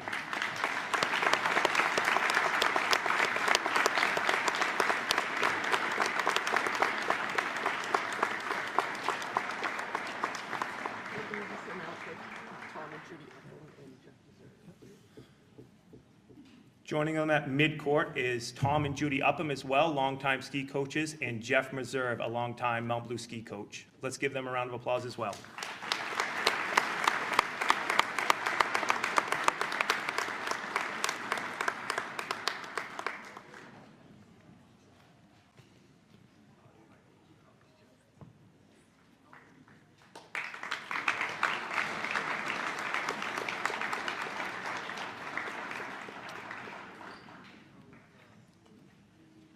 Our next athlete was a powerhouse in her time at Mount Blue High School and is one of the most decorated careers across multiple sports. Jill Pingree was known as a talented field hockey player, was a star on the basketball court, and was equally as dominant as a track athlete specializing in throwing events. The field hockey team she played on won 2 KBAC championships. In her 4 years as a member of the basketball team, Jill helped the team win 4 KBAC championships. In her junior year, the Cougars were the Western Maine champions, losing by only 1 point in overtime in the state title game against Hamden. In her senior year, they were the Eastern Maine runners-up. Following her senior year of basketball, she was also recognized individually, being named to the 1977 All-State team, as well as the inaugural Bangor Daily News first team All-State, and she was the only unanimous selection. As a track athlete, Jill dominated in multiple disciplines. She was a state champion winner as a member of the 1974 team, placing 4th in the javelin. In her sophomore year, she placed third at states in javelin. Her junior year ended with a 1st place finish in shot put, and she set a state record in the discus, finishing 2nd place in javelin and 5th place in the high jump. Then on to her senior year, she put in an impressive display at the Class A state meet, placing 1st in the discus, javelin, and shot put, as well as 5th place in the high jump. Jill still has the record for the shot put here at Mount Blue High School. Her name's right out there on the record, the track and field record board. So congratulations, Jill. That record is still holding up. And it has held up for 47 years.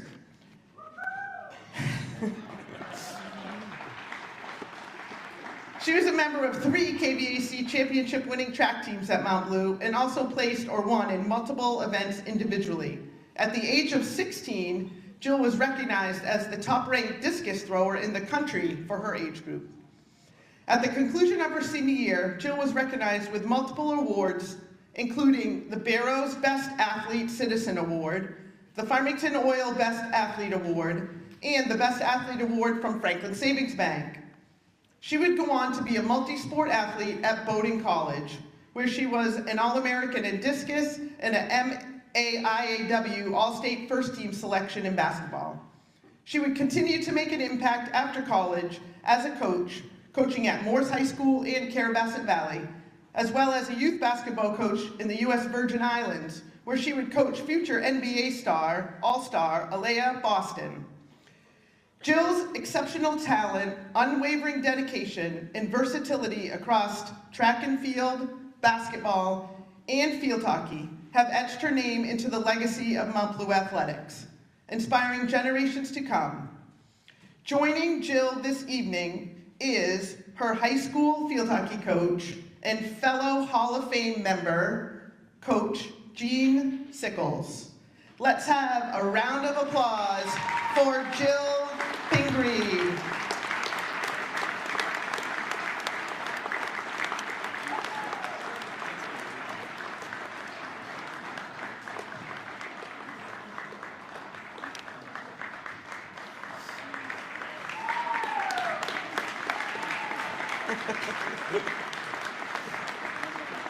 Hey, Coach, did you bring your whistle?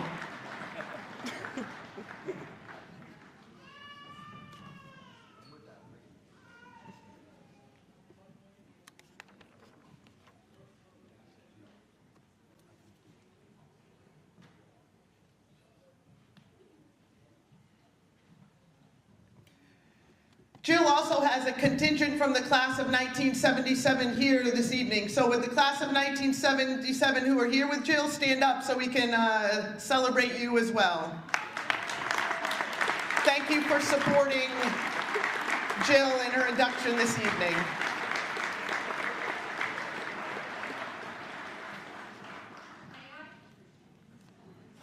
Just for 1 second.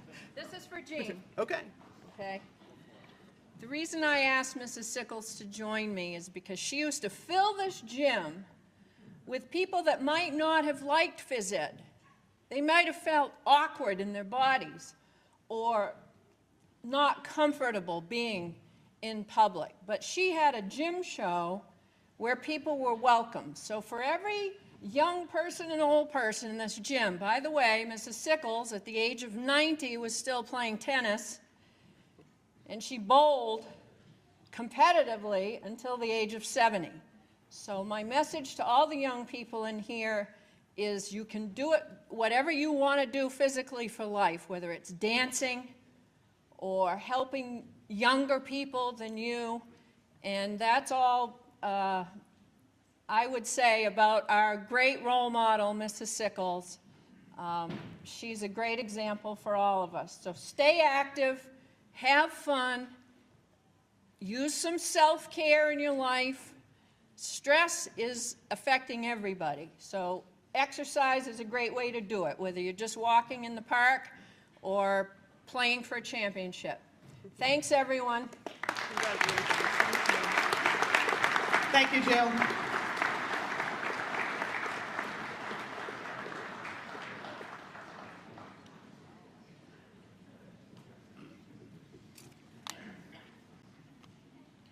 All right, our next category of recipients, we'll move on to our coaches. The first coach we're going to recognize this evening is Rick Hardy. Rick Hardy retired in 2014 after teaching elementary school in Farmington for 38 years. I'm sure many of you in this room had him for a teacher. He graduated from Mount Blue High School in 1972 while participating in 3 sports. Rick would go on to attend the University of Maine at Farmington, graduating with a degree in elementary education. While at UMF, he skied competitively for 4 years and served as team captain for 2 of those years. He began his teaching career in 1976 and would go on to teach grades 2 to 5 throughout his years. Rick began his coaching career as the girls' alpine and Nordic ski coach from 1978 to 1980. After taking a few years off from coaching to begin a family, he returned to ski coaching in the early 90s, where he coached until 2006. During those years, he led both the girls and boys alpine ski teams. After inheriting an already strong ski program, the girls' combined alpine and Nordic teams went on to win 11 consecutive state championships. In his tenure as coach, between 1994 and 2006, Mount Blue Skiing won 19, can you imagine? 19 state championships between the girls and boys team. It's incredible.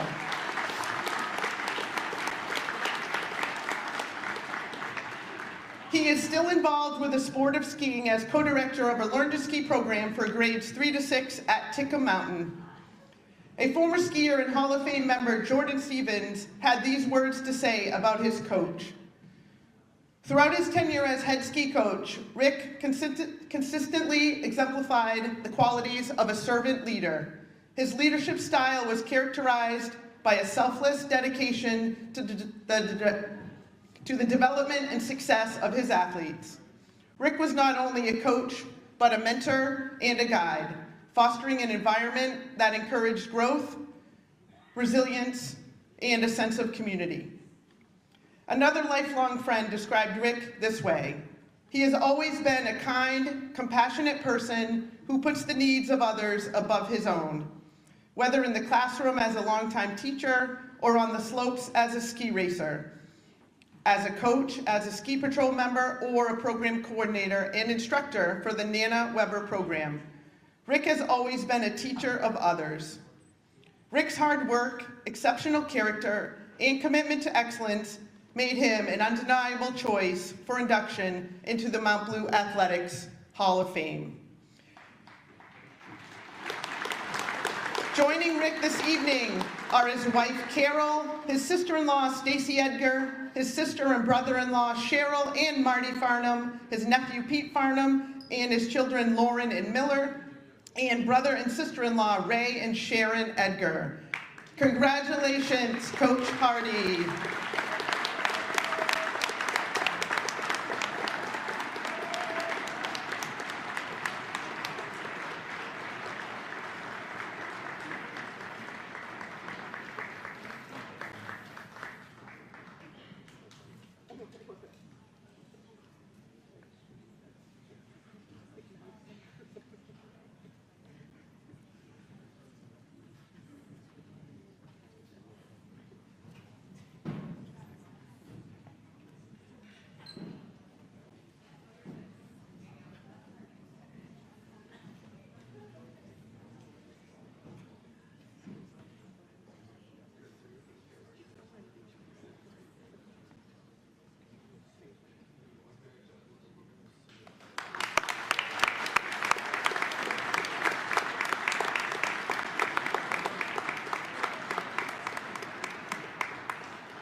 I have the privilege of announcing our next coach.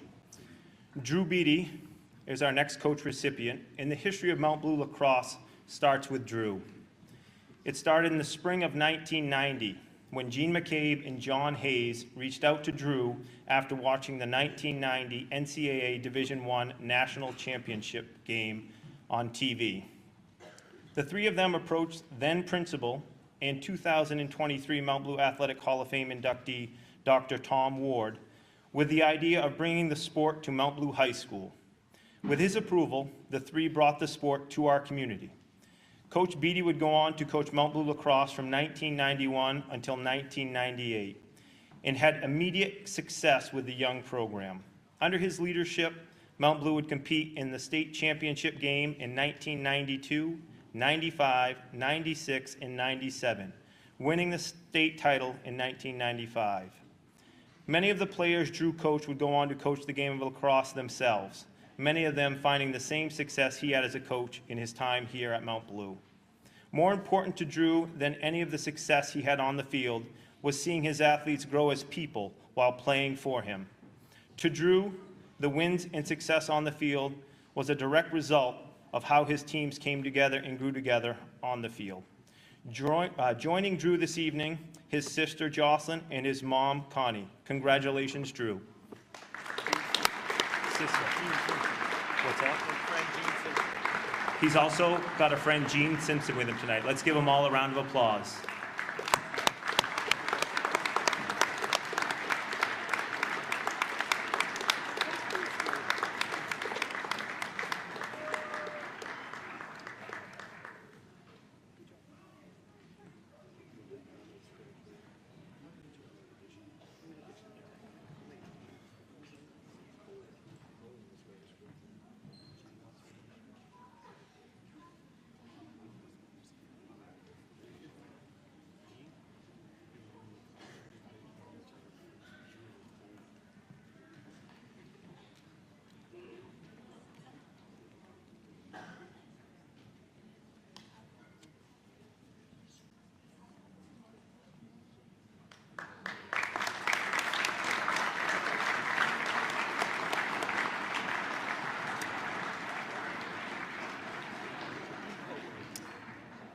And our final recipient this evening for the Mount Blue Athletics Hall of Fame is in the category of a team.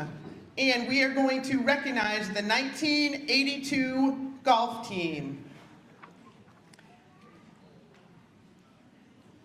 The golf season in 1982 was one for the record books, as the Cougars put on dominant performances all season long. Previously, Mount Blue had removed their golf team as a varsity sport. So Coach Jim Knowles started a youth program to share his knowledge of the game with the kids of the community. In 1981, he was hired to restart the school's golf team. In 1982, the Cougars went undefeated in the regular season. Their only loss of the year was a one-stroke defeat to Edward Little in the regional championships. Two teams qualified for the state championship, so finishing second at the regional championship gave them their ticket to the state championship, where the Cougars would go on to avenge that defeat. At the state championship tournament at Bangor Municipal Golf Course, Mount Blue would finish 2 strokes ahead of Deering, as well as avenging their loss to Edward Little. I believe they avenged their loss by beating Edward Little by 15 strokes at the state championship, giving Mount Blue High School its first and only title in the sport of golf. That team would then go on to win the KBAC championship as well, finishing 29 strokes ahead of the second place finishing team and having the top 5 finishers in the conference. Those 5 individuals included J.B. Christie, Dan Oakes, Fred Shadlow, Tim Kittredge, and Roger Adams. Memories the team would like to share from that season include beating the UMF golf team in a scrimmage, a preseason scrimmage. They challenged the UMF golf team and beat them. From what I understand, Fred Shadlow had the first Van Halen album, and he got that album on a cassette. And the team used to blast it on the bus all the way to wherever they were traveling. Rumor has it that that album used to drive Coach Knowles crazy. They were all fairly new golfers and still trying to get all their equipment situated. For example, Roger, his golf shoes were just some old leather ones that his grandfather used to play with, and he says they were at least 3 to 4 sizes too big. One of the golfers had to play, or chose to play, I'm not sure, had to or chose to play with a sneaker on one foot and a golf shoe on the other. One of the younger members of the team had this to say: "This team was incredibly talented and were so kind and helpful to those of us just learning the game that year. That experience of being part of the team certainly was a contributing factor for me to start and coach a golf team at Erskine Academy, where I currently still coach and teach." That was from your fellow teammate, Mark Bailey. The individual golf championship in those days used to take place in the spring, and following the state championship in the fall of '82, Dan Oakes went on to win the individual schoolboy title in the spring of 1983. Another note, the 2024 Class A Golf State champions were Scarborough. They had a team score of 317. So this 1982 team score of 314 would still hold up today in today's game. Today we celebrate the lasting legacy of the 1982 State Championship golf team, whose dedication, teamwork, and excellence will forever be enshrined in the Mount Blue Athletics Hall of Fame. We will recognize each member, and would you please come to the center court to accept your awards. Seniors, Warren Dyke, Tim Kittredge, and J.B. Christie. Juniors, Roger Adams, Fred Shadlow, and Dan Oates. Sophomores, Neil Kessler, Mark Bailey, Roger Williams, and Brent Mitchell. And they certainly couldn't have done it without their head coach, Jim Knowles.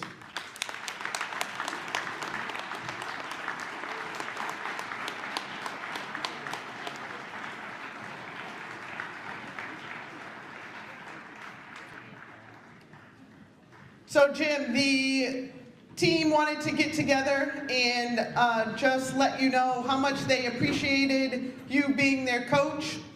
So Mr. Shadlow, wait, is that a Van Halen cassette in there? No, does not have a Van Halen cassette for you. He has a special award that he would like to present to you from this 1982 team.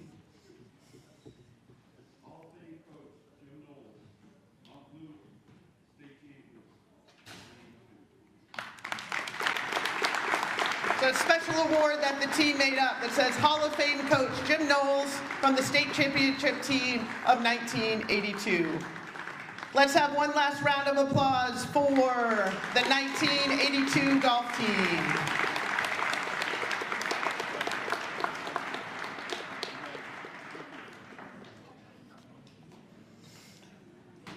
And this concludes our awards presentation for this evening. Before we finish the ceremony, I would like to encourage folks to nominate outstanding athletes to the Hall of Fame by assessing the nomination form on our district website or through a quick search online. Do we have a QR code in the back? There's also a QR code in the back of the program that will take you to the nomination form. We all know someone who is deserving of this honor, so please nominate a deserving contributor, coach, athlete, or team for the next Mount Blue Athletics Hall of Fame class. Thank you all for joining us here tonight, and we hope you enjoyed the upcoming boys basketball game that will begin in approximately 20 minutes. So we'll start that game in about 20 minutes.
Welcome, folks, to tonight's broadcast, our second game of our doubleheader as Mount Blue plays against the Messalonskee Eagles here. Earlier this afternoon, we got to see our girls get the big upset victory over Messalonskee, and I'm sure many of you watching at home are hoping for the same to happen here tonight. Mount Blue might come into this one as the underdog, but anything is possible here at home. Yeah, this Cougars team, they feel confident. Yes, this Messalonskee team comes in at first, basically has first place locked up unless something kind of crazy happens. But this Mount Blue team's confident against them. They played very well this summer against them. And the Mount Blue Cougars know that they can beat anyone in this league if they play well. Yeah, and the second matchup, typically the team that lost the first game has a little bit of an advantage in that the team that won is going to want to do a lot of the things they did in that first game to win the second game, where the second team, the team that lost, is the one that really has the opportunity to make some adjustments and kind of attack the other team full on here. So we'll see if Mount Blue makes those adjustments and makes some differences here, because they did lose on the road to Messalonskee a couple weeks ago. Yeah, and the Cougars have lucked out. They had 4 days to prepare. They haven't played since Tuesday, so they really could focus on this matchup, throw in a couple of new defenses, new set plays. So I think we'll see a slightly different Cougars team today. Yeah, the second half of their season hasn't been as successful as their first half. They've made a few adjustments as the season's gone on, and they've kind of struggled here in this latter half of the season, but, still a couple games left to get ready for the playoffs, kind of tune some things up, and once you get to the Civic Center floor, anything's possible. Yeah, Cougars come in here. They're 11-5, sitting in 6th place behind Camden and Coney, looking to get up in that 4-5 matchup. Obviously, you can get up to 5th. It doesn't really matter. You're just wearing your dark uniforms, so you're playing at the Civic Center. But they really want to get up there. That way they don't have to play Hamden. Yeah, the last few years you've really seen, the seeding doesn't matter a whole lot at the Civic Center. A lot of times the 1 seed isn't the team that is making it, the deep run. On the girls' side last year we saw Coney make it to the finals. I remember a handful of years ago we were watching Lawrence and Scout Hegan, the 7 and the 5 playing in the boys, the finals. So. At the Civic Center, it's a different environment, different place. Hard to shoot there, and, we'll see if the Cougars can, get this ship in the right direction as they head into the playoffs, and hopefully, get to the Civic Center and find some success there. Starting for the Cougars tonight, we got Tucker. Oh, sorry, I have the wrong lineup here. I have not adjusted it. So new starter since we've had home games here. So Cam Norton has been introduced to the starting lineup recently. So our starters are Tyler Abel, Carter Norton, Nolan Lesso, Evan Drake, and Cam Norton, a couple freshmen out there for the Cougars.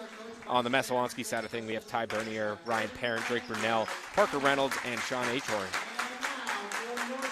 Yeah, this Messalonskee team, an older team. They're very consistent, great on the defensive end, and multiple people can beat you here today. So Cougars defense really going to have to step up here. Not a lot of teams can have what most consider their best player transfer out to a different school and still come back the next year and be the #1 seed. So very impressive season so far for Messalonskee. A lot of teams have written them off. Started out a little slow, had some injuries that resulted from football season, from what we had heard. But they're, the top team to beat here at the top of the KVACA North. So. Yeah, and they've had people off the bench. Just the other day they had someone off the bench drop 20 points, which a lot of these teams in this league you won't see. They have a ton of depth. They're well coached. Coach Norton's really going to have a good game plan tonight. Yeah, no national anthem. They did it for the girls' game. They don't typically do that twice. So. Pretty great audience here tonight. Big full crowd. It was a free entrance for any kid that came wearing their jersey. So we got a lot of kids here watching this game tonight. We had the Hall of Fame ceremony going on in between games. So hopefully, some of those people stuck around to check out the team after being recognized as, some of the best athletes in the history of our school. And so big full gym here tonight. Good student section. That's for sure. And they should be in for a great game. Mount Blue Messalonskee, always a classic. Good refereeing crew tonight too, Griffin. So we should be in for a great one. We got Reynolds and Lesso tipping off here. Lesso wins the first battle. There's Carter Norton in the backcourt. Messalonskee in their man-to-man. They'll play mainly man. Cam Norton sets the screen. Lesso kicks the ball out. Drake operating from the wing here. Thought about the step-back three-pointer. He'll bounce it off to Norton, and that is the first turnover here for the Cougars. So quickly, Ty Bernier pushes it the other way. Cougars in their zone. They've had a lot of success in this zone this season.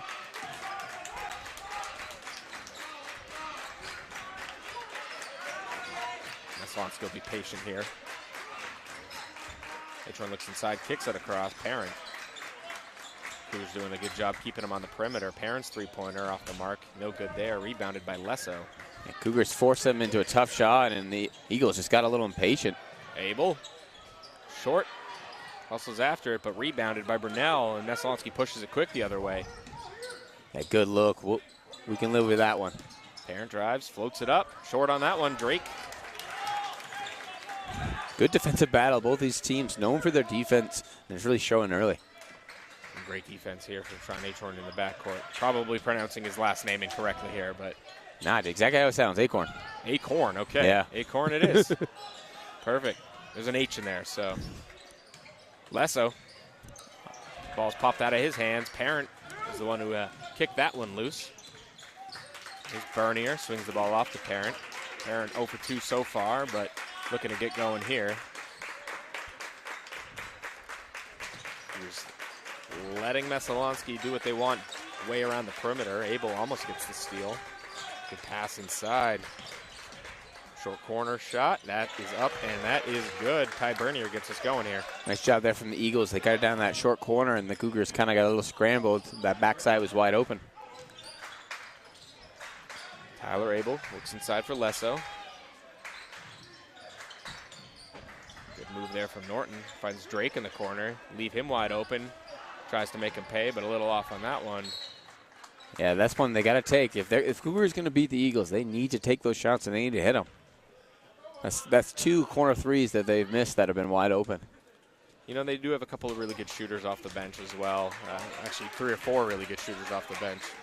So if the shots aren't falling, they could always go to Tucker Fitch or Cooper Abel and get a little bit of a different look out there, find the hot hand. Yeah, Coach Norton knew that they're going to have some tough matchups here. You know, Lesso isn't going to get loose very often in this game, and they're really going to take away Norton's 3. So someone else is going to have to step up, and the Cougars have those options. Acorn's 3 no good. Evan Drake will get the rebound on that one. So Evan Drake's already got 2 rebounds. Abel resets up top to Drake. They look like they're trying to bait Drake into shooting 3s here. Pretty good look, a little bit off though. Yeah. He'll eventually get warmed up. That's that cat and mouse game you see these coaches play. You got to live by someone shooting. Reynolds used the pump fake to create a little bit of separation. Deep 3-pointer contested by Bernier, no good, but Messalonskee pulls down the offensive rebound here, get another chance. Slow game so far here, 2-0, 4:36 to go now in this first quarter. Drive inside, floated up, short.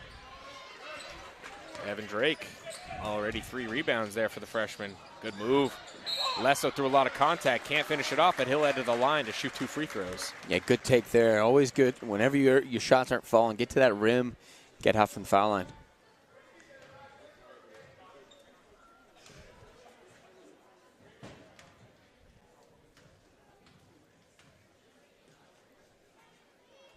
Lesso front rims the first, and that'll bring Oliver Cormier into the game.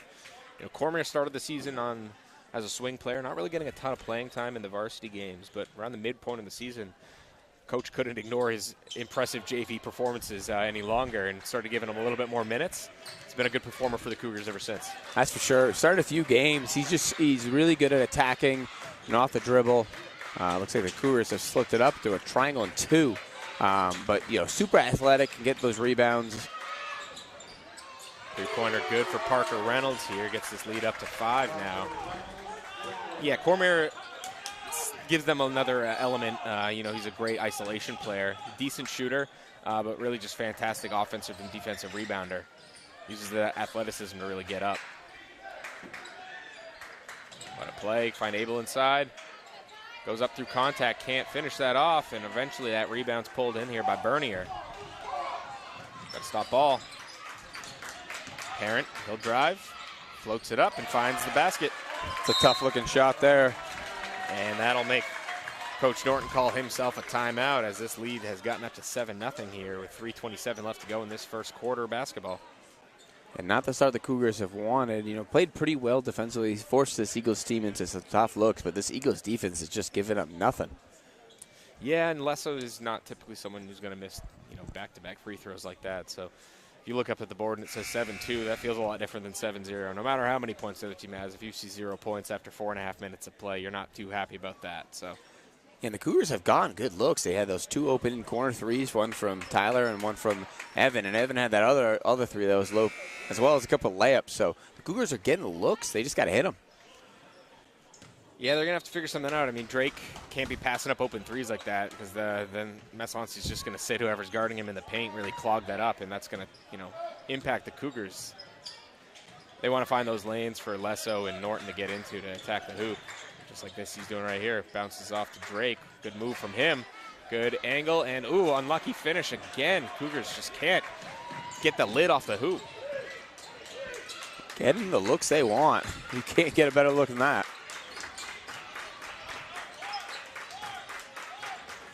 Brunel takes some air out of the basketball as the Cougars still sit inside the three-point line. Cormier tried to get that steal. Another three-pointer. Parker Reynolds. Back-to-back threes for the big man. I would be guessing the Cougars probably going to come out of that triangle in two because Parker Reynolds just eating them alive right now from that three. Yeah, it was worth a shot. Try something a little different as Lesso gets his pocket picked, but yeah, that hasn't quite worked so far as Bernier hits another three, and this lead is getting big. 13-0 already here. Yeah, they are showing why they're the number one team in the North right now, already with 5 assists. Cougars got to figure out a way to stop the bleeding here. Those 3 threes in a row now for the Messalonskee team have hurt them. And Abel finally gets the Cougars on the scoring sheet. And no need to panic. This Cougars team can put up points, but they got to get stops.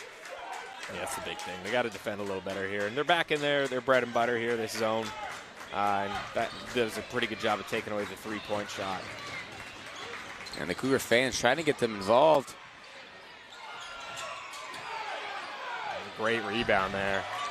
That's tough. Carter Norton giving up a lot of height. He's got to really drive Parker Reynolds back, or if Parker Reynolds is going to get that every time. Yeah, he's listed at 8 inches shorter than Parker Reynolds. I'm not sure that's the most accurate of listed heights for Parker Reynolds, but he's big for sure. Deep three-pointer for Parent. That one's no good. Another offensive rebound here. Reynolds winds up with it again. Pull-up shot, no good, and Drake will eventually, finally, end that possession fair for Messalonskee.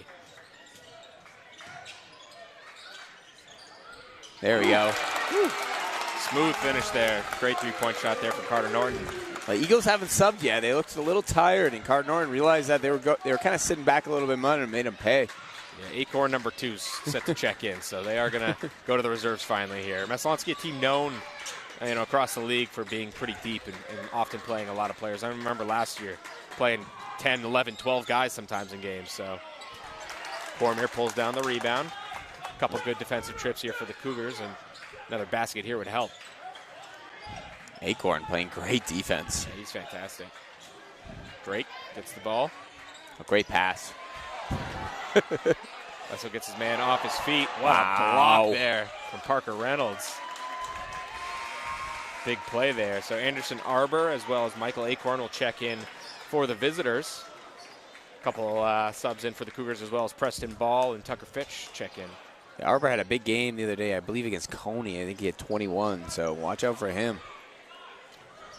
Cougars mixing it up, going a little more defensive focused here. Fitch, great disruptor of the ball up top, a good 3-and-D player for the Cougars. And then Preston Ball, fantastic communicator out there on the defensive end, really good at getting in passing lanes. It's like the Eagles will hold for the final shot here. They're up 8. 6 seconds left now in this first half. Good defense from the Cougars, though. Deep three-pointer. Wow. Big shot from Ryan Parent right at the buzzer. Gives the Eagles the 16-5 lead as we head into our first intermission. We will be right back with the second quarter of basketball. Mount Blue TV Sports is brought to you by these generous sponsors. Origin USA, built to believe. Edward Jones Financial Advising. Rotary Club of Farmington. Literacy Volunteers of Franklin and Somerset Counties. Skowhegan Savings Bank. Maine Retirement Annuities. Jocko Fuel. Hard work, clean fuel, no excuses.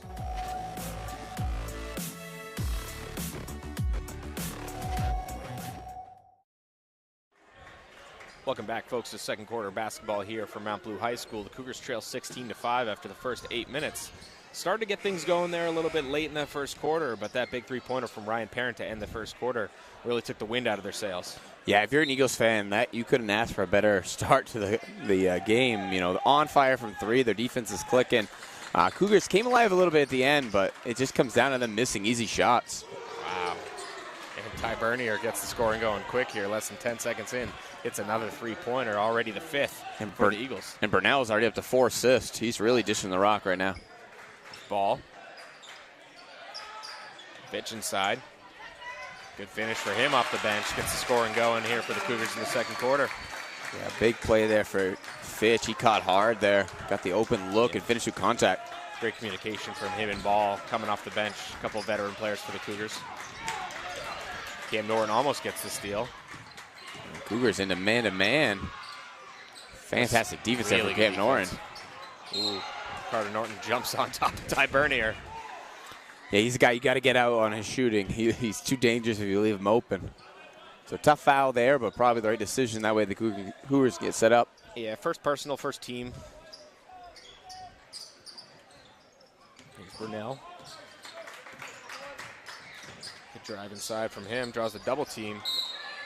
It's like the ball's last touch by the Cougars. Oh, tough angle on that one. Nolan Lesso, it looks like. Yep. Tough break there because another good defensive possession from the Cougars. Yeah, Acorn looked to be the last touch there, but refs had a slightly better angle than I did, so. Good hands. Yep. Tucker Fitch. Preston Ball finds Fitch. And there's Tucker Fitch. Making his impact felt early here with 4 points leading the way for the Cougars. Couple good subs for Coach Norton. They were struggling a little bit, went to the bench, and Fitch and Ball really came to tonight. Good Ball, he's everywhere. And Fitch helps keep that ball in play as well as Norton comes down with a rebound. Passes it off to his brother. He'll drive to the baseline, draws the double team, kicks it up top to Tucker Fitch. He'll drive inside again. Good defense, though. He'll have to kick it out. Three-pointers up. No good, but P-Ball keeps it alive. Fitch for three. Ooh. Looked clean, but nicked the rim, and we'll be heading the other way as Tyler Abel checks back in for the Cougars. That's all right. I like Tucker Fitch. He's bringing great energy right now. He's being assertive. He's attacking. He's taking those shots when he's open. Good job there for Tucker Fitch. Yeah, and coach is rewarding his good play with a bit of an extended run here. Leaving Drake on the bench, but playing him with the other 4 starters. Looks like we got Lesso at the center here for us. Yeah, I got to put someone on Parker Reynolds. He's gives up a little bit of size, but he's a very strong athlete.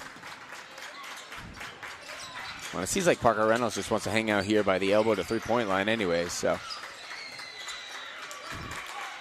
Josiah Stone. Good take.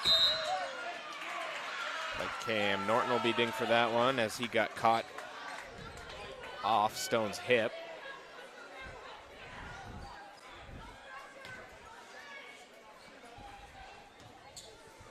Good move there by Stone to create that separation and get by Norton. Cam dropped his foot. He's tacked right at him. Yeah. Got downhill. Stone, first points of the game here with that free throw. Lead still 11 with 5:56 to go now in this first half. Scoring's really picked up after a 2-0 after 4-minute start. Yeah, and that's one thing. Fitch entered the game and just kind of upped the tempo for the Cougars, and their best looks have come when they're playing downhill here, playing fast. Good handles here. Ooh, just a little late on that pass. Good steal there. Parker Reynolds got the tip on that one. Kick out here. Ty Bernier used the pump fake from the elbow. Lesso gets the block, though. Big play from him. Yep. Here's Norton. So Arbor will guard him.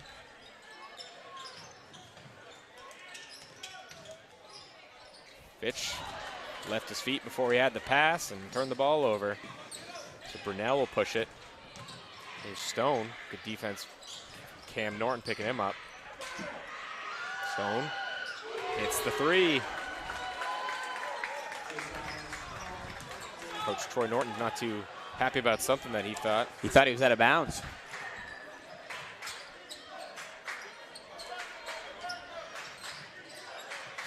Messalonskee just crushing them on defense here. Yeah, they're hounding Norton, giving him nothing easy. Pull-up shot from Lesso, no good. That'll allow Drake to check back in the game. It's going to be key to the Cougars here. They can't panic. Yeah, they're down 15. They are not going. There's no such thing as a 15-point play. They got to keep playing basketball. They got to get to the rim and not force things, because this lead's going to balloon if not. Brunel carrying the ball slowly up the court here as the Cougars sit in their zone. They can afford to be patient here, as, like you said, they lead by 15.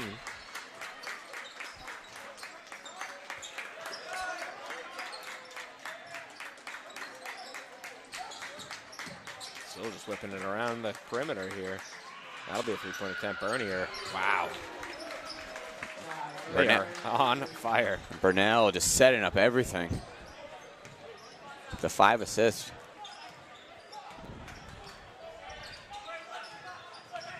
Coach Sam Smith's really got an organized machine out here for Messalonskee. He has. Like you said in the pregame, I don't know many teams that could lose a 6'9" center and do better the next year. They certainly do look better to me than they did last year. Well, what were they? They must have been the 3 seed last year, because they upset us, I think, in the semis. So. Yep.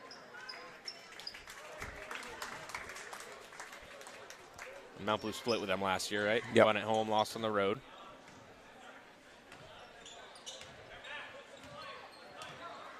Luke Sterling got his 1,000th point on the road last year at Messalonskee, right? Right, he did. Coach Norton wanted the charge called, and he got the call, but sorry, Get the moving screen. Moving screen, but getting a little bit of a message here from the referee. Tone it back a little bit, calm it down. I'm gonna ref the game the way I see it. Yeah, Daigle's a veteran official. He knows how to deal with coaches. You yelling at me is not going to impact my call, so might as well quiet down. Save yourself some energy. Good play there from Drake. Saw the hand on his elbow and went up. Had no chance of making the shot, but that doesn't mean he's not going to head to the free throw line, which he will. And man, that might be the one matchup we kind of have the height advantage. That might be something the Cougars might need to go to. It might be an Evan Drake takeover game. Especially if they're going to leave him open on threes like they have so far.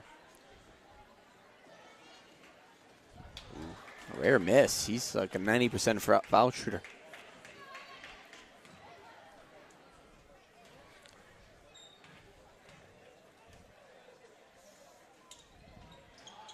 Splits him, so that's his first point.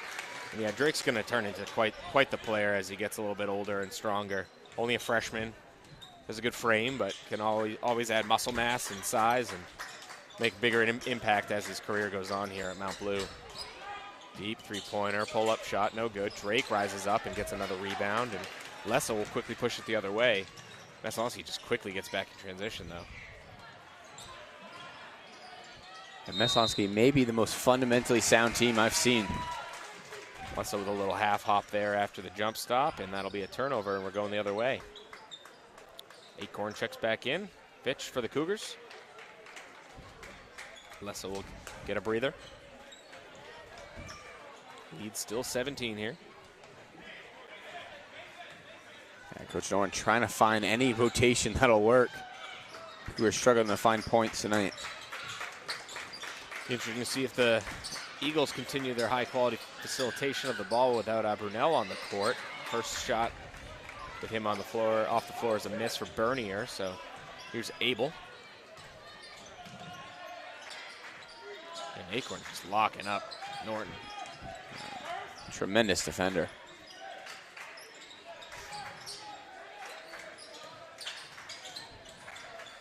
Drake steps into the three there.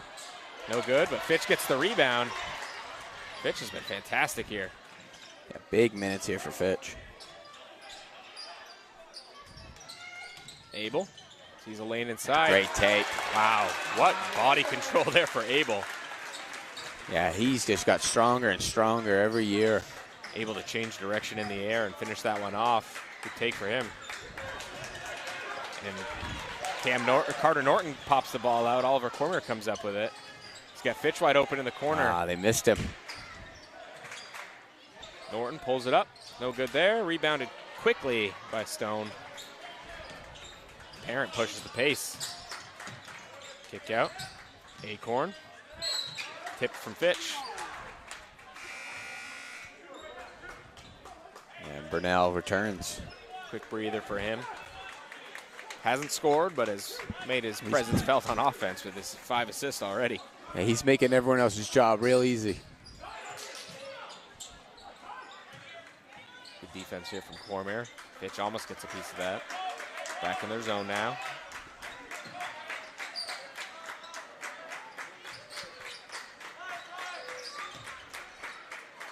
Pull-up shot here for Bernier. Deep two-pointer, no good. Abel pulls it down.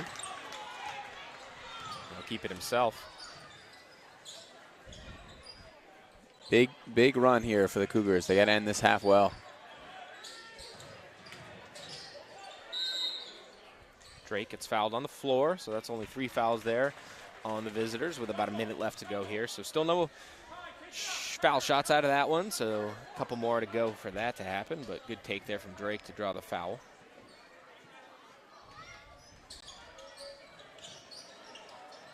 Drake from the wing. Look to drive. That might be where they go. Yeah, just have him drive. Acorn's just shoulder checking him on the drive, so see if he can pick up 3 in quick succession here. Go back to Drake here. Send Acorn into halftime in foul trouble.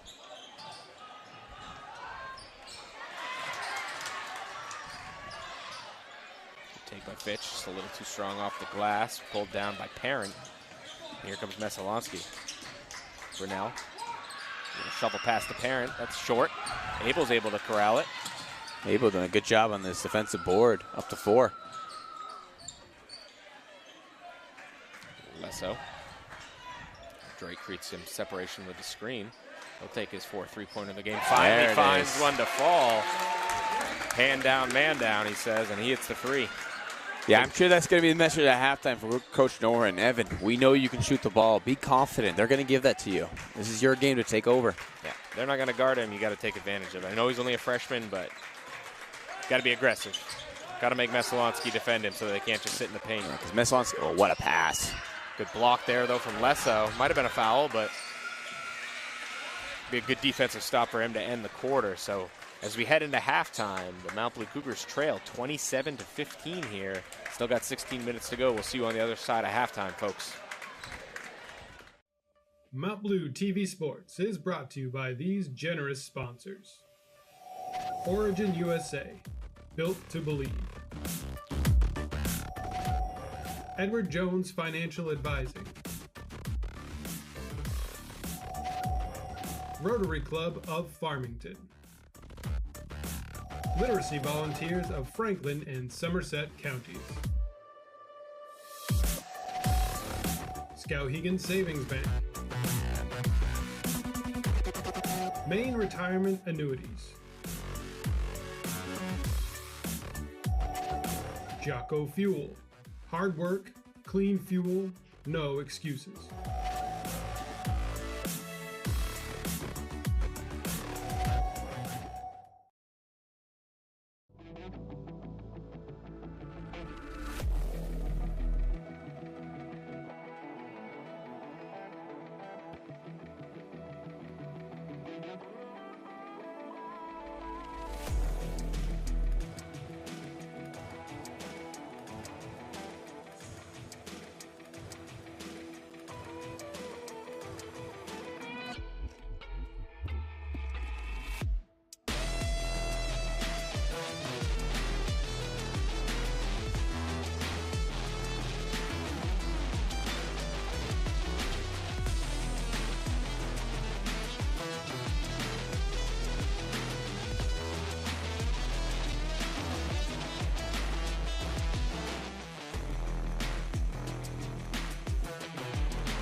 Welcome back, folks. Second half of basketball here. The Cougars trail 27-15. And if you erase those first 5 minutes of the game, we'd have a great one right now. But unfortunately for the Cougars, they started off extra slow. Yeah, you know, Eagles really came out hot. They were hitting on all cylinders, both offensively and defensively. But the Cougars definitely chipped away there to end the half, and they do start with the ball. So hopefully they continue to chip away. Like we said earlier, there's no 12-point play, 15-point play. They got to be patient, get good looks, and keep getting stops on defense. Both teams sticking with their starting lineups here. Drake. Looks like that messaging was correct. He immediately looked to take a shot there. Decided not to. Got the turnover, unfortunately. Brunel. He'll kick the ball out. Parker Reynolds hit 2 threes there in the first half. Brunel yet to score, but has made a big impact on the offensive end with his 5 assists. Here's Bernier. Pull-up shot. That one's short. It's a tough-looking shot. Got to find a way to get Lesso going. He's got 0 points here. Yeah, Reynolds really has his number today. Looks like a timeout there will be called after the turnover, so Messalonskee will get a chance to talk some things over there as they immediately get a steal there on that possession. Probably a good chance for us to thank our sponsors, Origin USA, Jocko Fuel, Maine Retirement Annuities, Inc., Skowhegan Savings Bank, Rotary Club of Farmington, Edward Jones Financial Advising, and the Literacy Volunteers of Franklin and Somerset Counties. You know, Origin does a great job helping us with our sponsorship of the Hall of Fame as well, which we recognized a bunch of new recipients tonight. Jill Pingree, basketball player as well, represented here. So good class inducted in the 3rd class for the Hall of Fame here at Mount Blue High School. Yeah, great class we just inducted, and the stories they could tell just spectacular. Some of the stats and highlights that were recognized were really cool to see, and many of them stayed to see this game, which has been a little closer than the score might say, but hopefully the Cougars can really start pulling this thing out. Here's Burnell.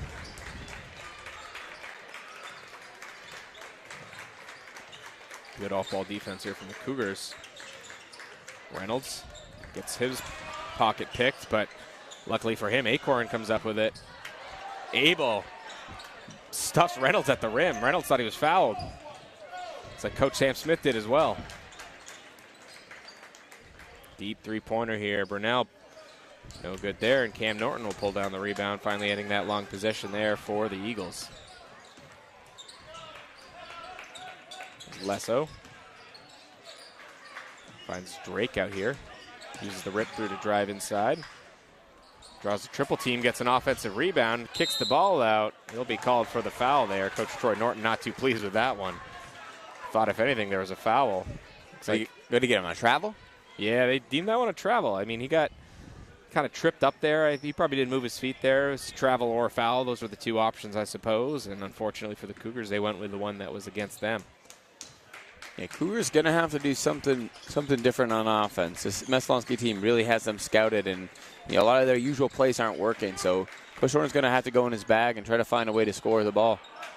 Acorn misses that 3, and Lesso will pull it down. Yeah, I think their offense clicked the most when Fitch was in the game. He added a little bit different element. He was attacking with a lot of pace there. The starting lineup hasn't really meshed so far as Drake gets another offensive rebound. That'll be a foul there as Drake gets hit on the arm. Foul's called against Ryan Parent. First foul here of the second half. His second of the game, though.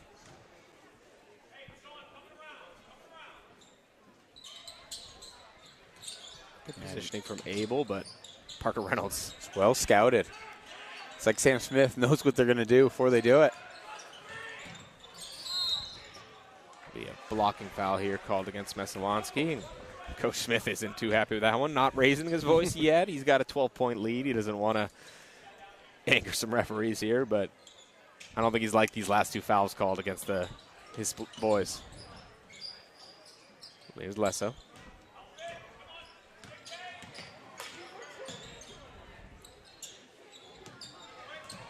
Almost another turnover here for the Cougars as Drake Burnell tips the ball out of bounds.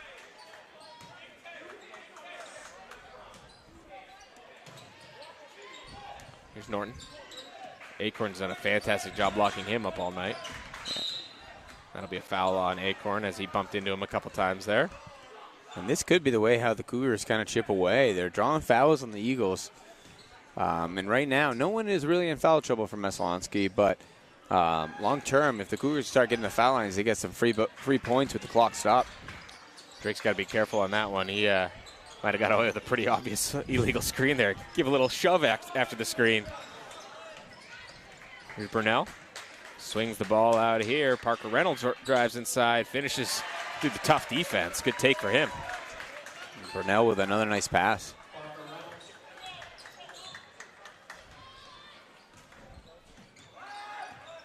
Here's Lesso. Bounce passes inside to Drake. Wow, another block here. Parker Reynolds.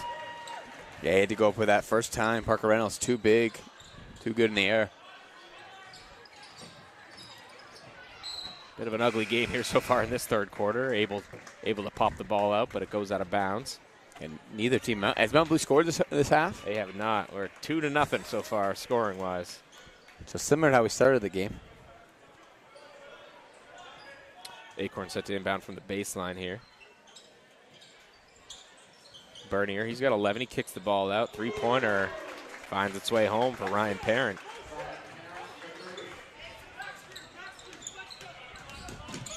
Drake Brunell's calling out Mount Blue's plays, telling his team what's about to happen. He yelled out it's a back screen, and oh, it was. Wow. Impressive. You'd say they're a little prepared for this one. Nice shot from Tyler Abel. Never a good sign when the other team knows what your play calls are. Wow, good cut to the hoop. Sean Acorn, his first points of this one. Cougars might have to go to like a motion offense where the other team just make reads to try to get something going here. Yeah, Messalonskee's got all their set plays figured out here. Good drive inside, good finish. Carter Norton. Coach, call a timeout though. Doesn't like how the flow of this game's going here this third quarter as the lead still sits at 14 points with 3:39 to go. A good impact here, you know, as soon as Ollie Cormier and Tucker Fitch came in, Cougars started scoring again, so that might be the lineup we might have to go with. Just not getting the stops on the defensive end, though, now. Yeah, it seems like every time the Cougars get a basket on the other end, the Eagles respond, and this lead stays around that 10 to 14 range. Yeah, their starting lineup is really handling it on the defensive end. Their reserves are handling it on the offensive end, and they just got to find a balance in between the two. Sometimes easier said than done, especially when you're playing the #1 team in the league. Who can shoot the lights out from three. Giving up a little bit of size, too. Parker Reynolds has 2 big blocks already in this one. Yeah. Yeah. We got Drake Burnell really leading the way. He's, you know, both on offense and defense. Really the general out there, you know, distributing the ball and then on defense calling out the plays, calling out screens, getting steals. So doing a little bit of everything. Messalonskee basketball out of that timeout. Burnell will lead the charge here for the Eagles. Looks like the Cougars are in man-to-man.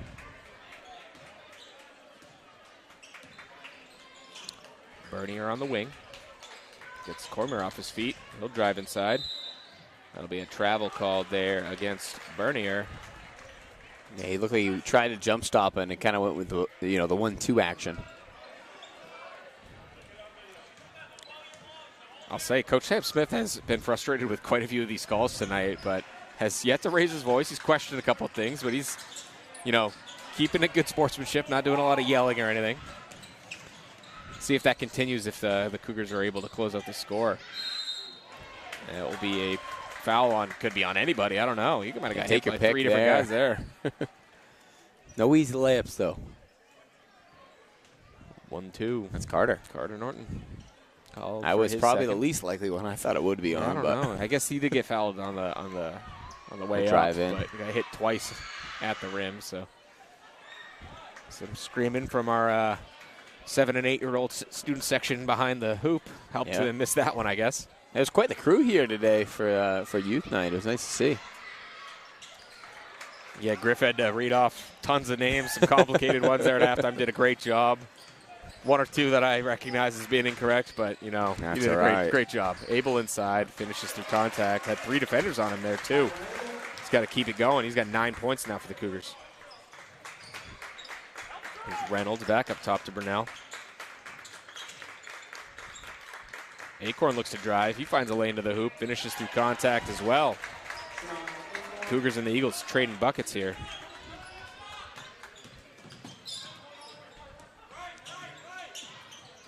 Cormier screens and rolls. Here's Abel. He'll drive inside again, draws a couple, kicks it back up top.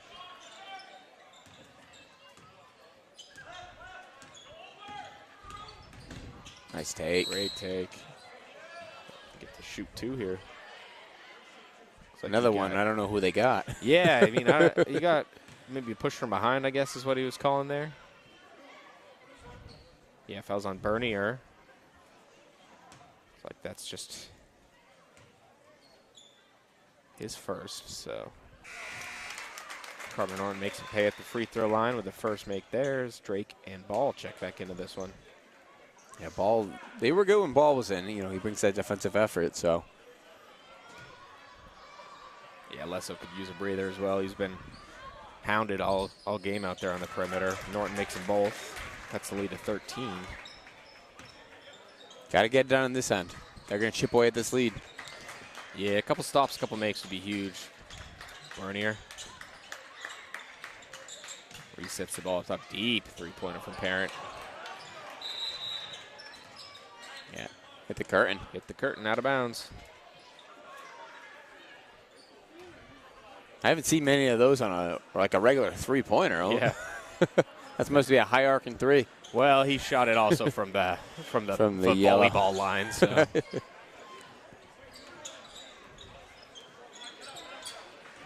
Some great defense continues from Sean Acorn, though. And he's added that offensive drive, which has been really effective. Messalonskee hasn't subbed yet this half either.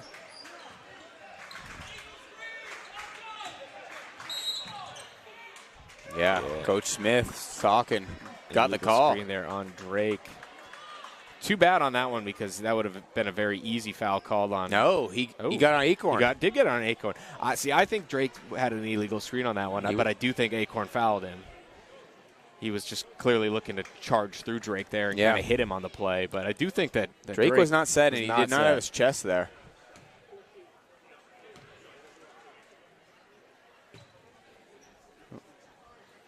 Looks like he's explaining to Coach Sam Smith that the call was from Acorn just kind of blasting through him. Yeah. Tough call. Daigle wasn't even the one who made the call. No. That's Acorn's third, though. Physical defender looking for. Oh, he's done a really nice job on Norton, too. Yeah. Honestly, I think if Drake did set a legal screen on that one, he would have been flat on his back because Acorn was just running into him like a middle linebacker. Probably saved Drake from a lot of pain there on that play. Makes them both, so cuts this lead to 11 now. Only 4 scorers here so far tonight for the Cougars. Drake, Norton, Abel, and Fitch. Only 4 points off the bench. Granted, Messalonskee's only got 5 off the bench. Another deep 3-pointer. No good there. Abel's able to pull it in, so Cougars a good chance to cut this to single digits. It's like Arbor's tasked with guarding Norton here. Abel with Brunel on him. Drake from 3. And he makes him pay. 2 in a row. Leaving him open. He'll make you pay. He's got 9 now here. Gets this lead down to 8. Closest the Cougars have had it since the first few minutes of the game. Brunel drives inside. Gets Drake off his feet, but Drake recovers and takes away the shot. Abel with another rebound. To 6. But yeah, Reynolds is kind of getting lazy here on defense, and Evan Drake's kind of realizing that and is taking advantage. Keep beating him.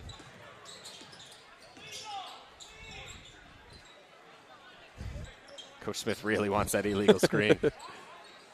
Cormier passed up the 3. Great take.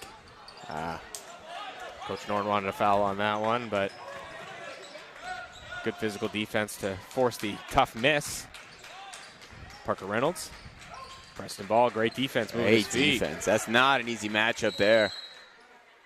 Coach Smith will call himself a timeout here with 14 seconds left. Try to get this lead back up to double digits before we head into our fourth quarter of action.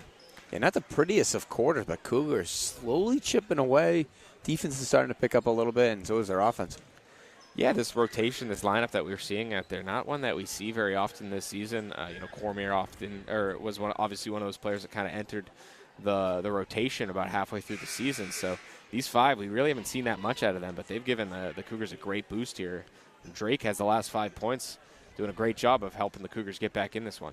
Yeah, and Nolan Lesso has a tough responsibility. He's got Parker Reynolds on him. Parker Reynolds really has had his number here tonight. So it's been up to the rest of the Cougars to step up. And, Drake has really been the guy that's kind of been the go-to guy in this third quarter.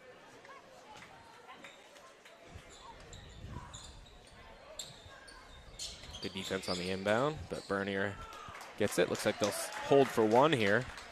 Cormier get that count on. Hands the ball off. 3-point. Brunel, pull up. And he's off. That putback would have been too late, so we will head into our final frame of the quarter of basketball here with the Cougars trailing 37-29. We will be right back. Mount Blue TV Sports is brought to you by these generous sponsors. Origin USA, built to believe. Edward Jones Financial Advising. Rotary Club of Farmington. Literacy Volunteers of Franklin and Somerset Counties. Skowhegan Savings Bank. Maine Retirement Annuities. Jocko Fuel. Hard work, clean fuel, no excuses.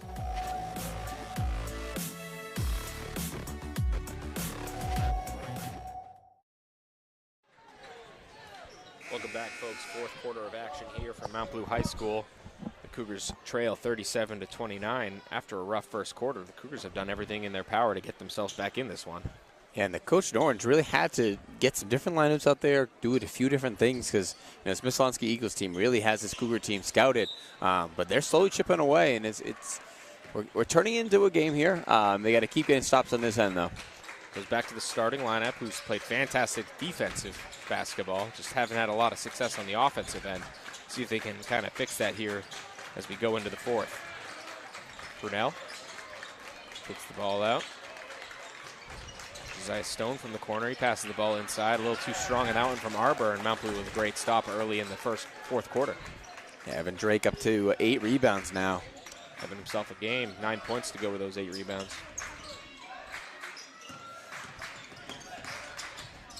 Lesso gets bumped there, and he'll head to the free throw line. A chance to cut this lead to 6. A good move from Lesso. He hasn't got going from the field, but good way. He's a good foul shooter, so hopefully this maybe can get him going. That's 3 fouls on Ryan Parent here. Just the first on the Eagles here in this fourth quarter. Lesso finally gets his first points of the evening.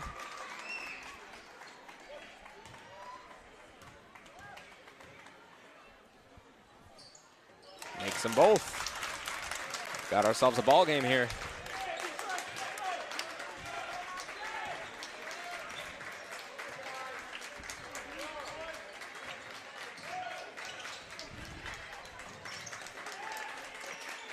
Eagles taking this patient approach here. Pull-up shot from Bernier. That one's off the mark, but great offensive rebound by Stone. Looks like he'll get a little nudge. That'll be a foul against the Cougars, and they'll have to defend from the baseline here.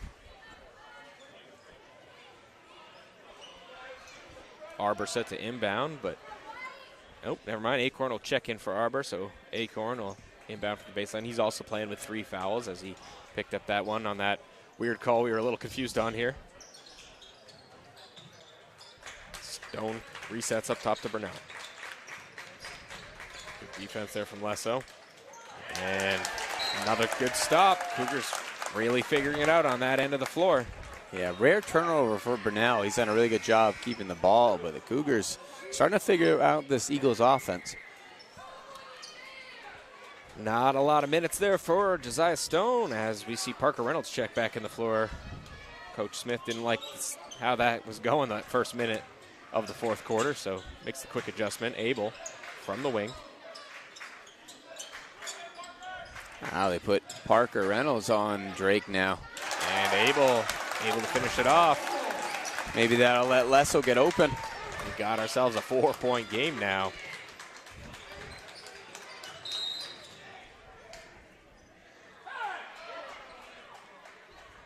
Foul's called on Cam Norton off ball. Didn't quite see what happened there as I was watching the play out there on the perimeter. It looks like he just grabbed him.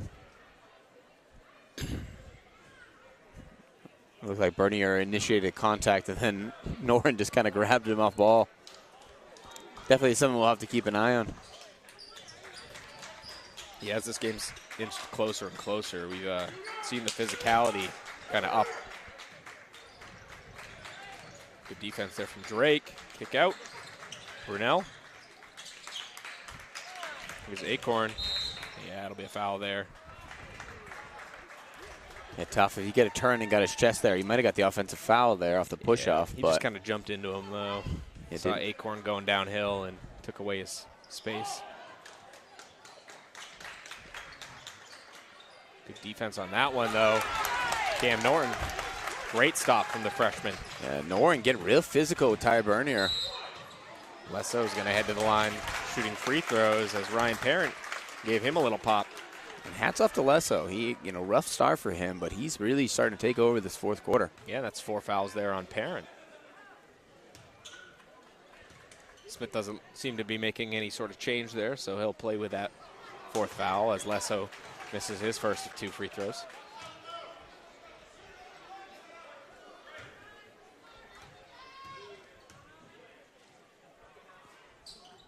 Splits them, though, so he's got 3 now, and we're down to a 1-possession game.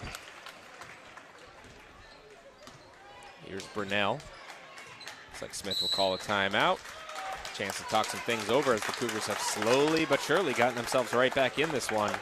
That gives us a chance to thank our sponsors, Origin USA, Jocko Fuel, Maine Retirement Annuity, Inc., Skowhegan Savings Bank, Rotary Club of Farmington, Edward Jones Financial Advising, and the Literacy Volunteers of Franklin and Somerset counties. Giving ourselves a game here. Yeah, I mean, it looked like it was all over early in this in the first half. Eagles, couldn't miss, getting stops and non-stop on defense. But this Cougars just slowly have come back. A lot of times when you see these comebacks, you have that big explosion where the fans start going crazy. That's not what this is. Cougars just slowly chipping away, getting stops, getting 1 and 2 points in the other end, and now we got a 3-point game. Yeah, it took a while for them to get things going. I think it was, 13-0 or whatever early on, Yep. and Messalonskee was just in the driver's seat. You want to think what would have happened if they had started just a little bit faster. It didn't have to be 13-13, but if they had just, kept pace a little bit better at the beginning, they might be in the lead right now.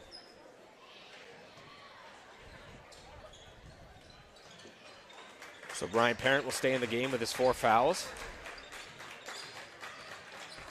Great finish there. Parker Reynolds drives to the hoop, help side, defense didn't come. He's a tough matchup. He's proven he can shoot threes, so you got to get out on him, but he also can drive. Able to Drake. Drake here in the corner. He'll look to drive inside. Float like the ball up and out. Cam Norton somehow keeps his footing. Bounces it up top to Lesso. I liked Evan's decision there to go right at Parent with the 4 fouls. I like the no call, too, by the referee. Yes. I think no matter what, they were going to make someone mad there. No matter what, it was going to make someone mad. If they called a charge on the Cougars, they would have said he jumped underneath him. If he called it a foul on the Eagles, they would have been mad thinking it was a charge. So Carter Norton. They thought they had the timeout. Yeah, I think the he ref slid saying out he of didn't bounds, have position yet. Obviously, we don't have the best angle. We're kind of behind the bench over here, but looked like the right call to me. It looked like he slid out of bounds. Probably would have made the Messalonskee fans a little annoyed if they had given that one as a timeout. Bernier gives the ball off to Acorn here. 5-point game, 5 minutes to go. Still a lot of opportunity for the Cougars to get themselves back in this one. Drake, good defense. Three-pointer finds the mark. Sean Acorn. Yeah, he didn't score any in the first half, and he's really come alive. Been really the only offense in the second half for the Eagles.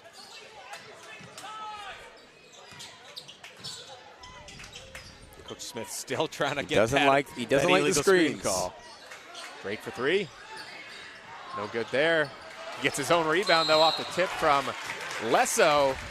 And now he'll head to the line to shoot a couple free throws. Yeah, really good performance here from Evan Drake.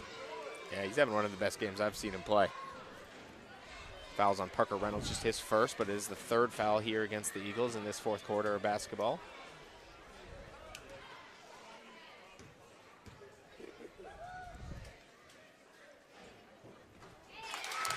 Drake gets himself in double digits with his 10th point.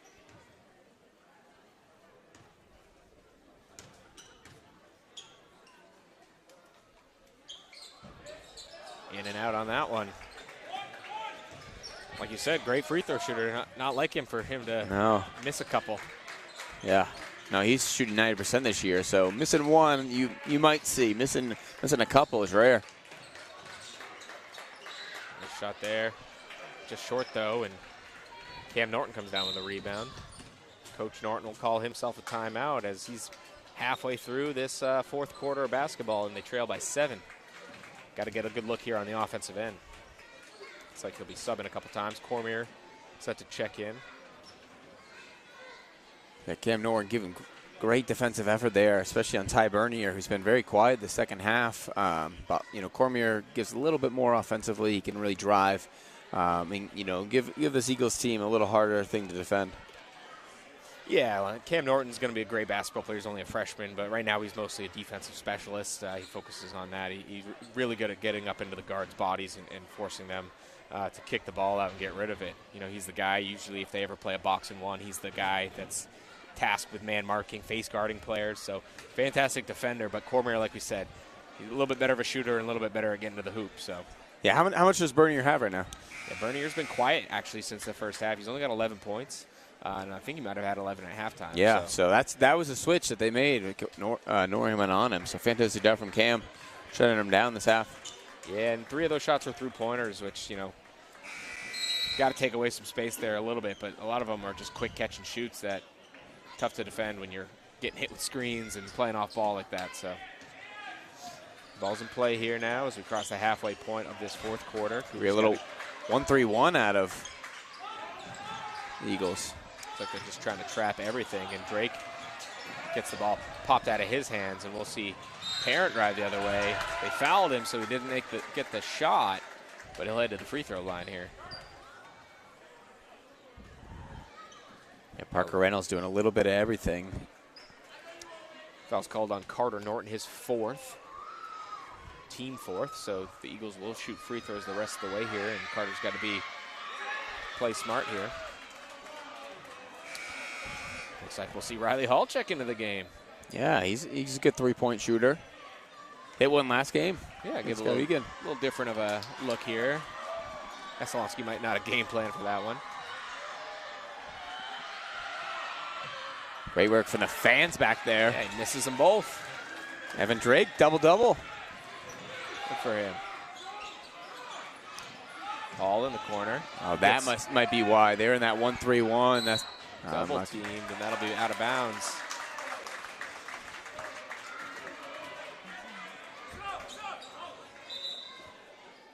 We'll do some offense for defense here as Cormier checks in for Hall. Yeah, Norton saw that 1-3-1. He wanted Riley Hall to hit some threes. Fortunately, he got trapped in the corner. Yeah. Not a lot of time left.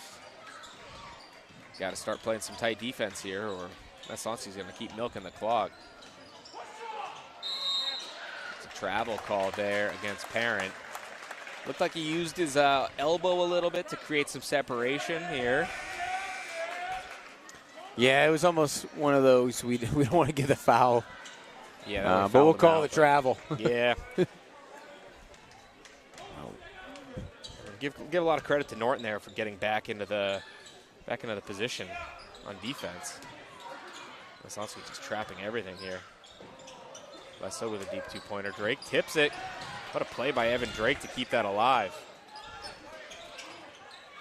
There's Hall. Tipped there, but Lesso with the offensive rebound. Gets up through contact, can't finish it off. Drake knocked on the head, can't make it either, but another offensive rebound for Lesso, and that three-pointer's up and no good, but Hall with an offensive rebound as well. And we will get a timeout that time. No falling out of bounds on that one. So a bunch of good looks there for the Cougars. Just can't get the ball to go through the net. And that's been the story of this game. Early on, you know, the down 13-0, but they were getting, you know, open threes, open layups. Something you got to live with there, but they got to start hitting shots if they're going to chip away. The 7-point lead with 3 minutes left, you know, it doesn't seem like a lot, but with how this Eagles teams play, you know, this could be, you know, it's going to be definitely hard for the Cougars to come back unless they hit shots. Yeah, and I know they want the threes. They want to start getting, you know, cutting that deficit more, but they might just need to get an easy look inside first and then maybe hit a three on the next possession because they're just not shooting well right now.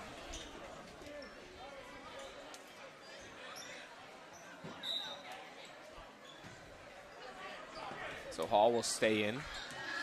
He's the only non-starter on the floor with Cam Norton, the player making way for him. Eagles back in their man-to-man. Able for three, no good. Drake with another offensive rebound. He gets pinned against the board, but that would be Ty Berninger standing out of bounds on the save attempt, so Cougars will keep possession of the ball. What a great block there from Parker Reynolds. Yeah, that's his fourth of the game. Been very impressive. Looks like a two-pointer there for Abel if that falls, and it doesn't. Finally, Parker Reynolds gets the rebound and is able to end that very long possession for the Cougars. Good take. Even better defense, though, from Drake recovering. Drake with another rebound. Yeah, Ty Berninger used his shoulder there a little bit to create some separation, jumping into him. Ooh. Miscommunication. Yeah, but Evan Drake, great body control to get back into position and get that stop there. Not a lot of offense played these last 2 minutes of basketball. Yeah, Cougars just not be able to connect it on both ends. You know, they'll get hot offensively, and then they'll get cold on defense, and vice versa. They got to get stops, and they got to make baskets. Let's see if they keep going to Hall here. Sitting a little bit farther down the bench. Usually when you're going to do offense for defense, you keep him at the end of the bench so he's closer to the scores table, but ooh, wow, that hurts. Acorn coming alive the second half.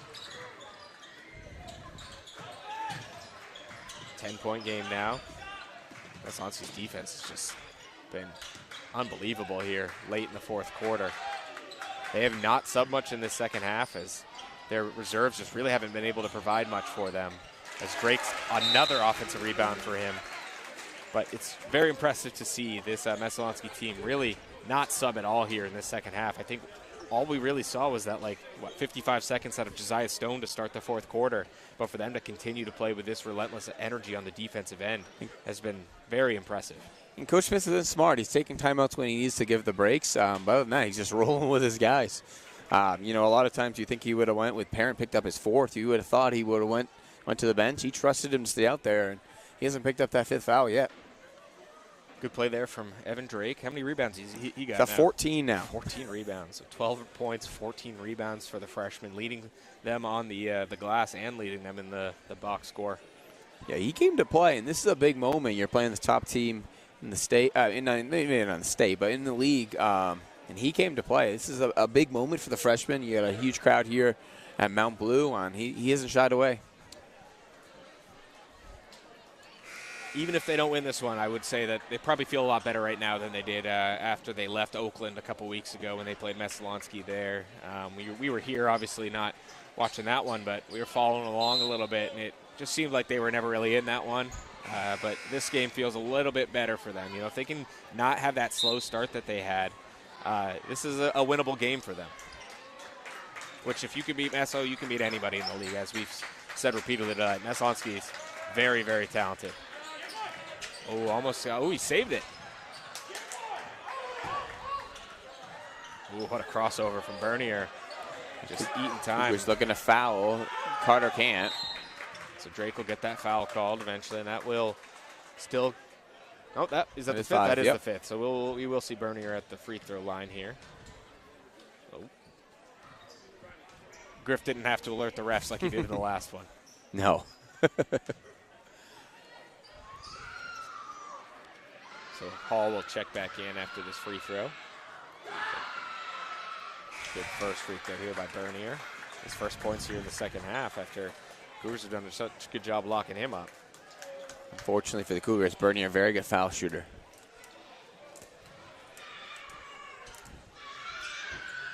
Makes them both. 1:08 left in this one. Cougars lead back. Eagles lead back up to 10. Got to get a quick one. Abel catch and shoot. In and out on that one. Another offensive rebound here for Acorn. Abel will get called for the holding foul, and that will send Acorn to the line to shoot two. Yeah, this Eagles team is good from the foul line. That might be their best option. But I don't know if any of them are good options. Getting another shooter in. Coming in a little cold, obviously. Hasn't played yet tonight, but Cooper Abel set to check in. A great three-point shooter.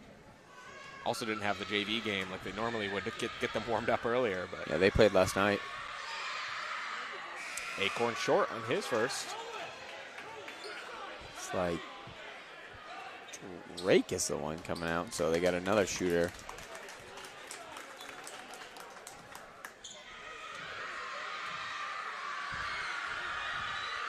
Love to see the student section hyping him up. Misses both free throws. Keeps that door open just the slightest bit here for the Cougars. Fadeaway shot there, no good. And that will be an intentional foul there called against Carter Norton. So his day will end. He'll head to the bench. Pretty aggressive foul on that one. That'll probably end the game because they'll get 2 points in the ball. Yeah. Well, 2 shots in the ball, I should say. Don't need to jump on a player's back like that. No. So Brunel will shoot the free throws. Chance for him to get his first points of the evening. He's done everything else. I've been really impressed with him, which I don't usually say about kids who haven't scored. And obviously now he's on the board, but I've been really impressed with him. He just has controlled this game so well for this Eagles team. Yeah, I would say he's probably, for me, been the standout player for them, which is funny because he is their 5th leading scorer in the game. But, yeah, he's just been kind of doing everything out there, played fantastic defense, has led the offense as their lead guard, and just kind of sets the tempo and has been fantastic for them. Foul called on Cam Norton. So Ty Bernier will return to the line.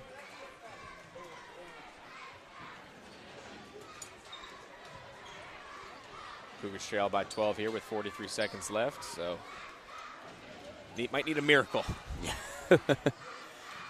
Yeah, that's why those intentional fouls are killers. You know, you get a chance at a 4-point play here. And you get to milk 10 seconds off the clock. Parker Reynolds will head to the bench, and Michael Acorn will check back in. He hasn't played since the first half, but gave some good minutes there in the first half.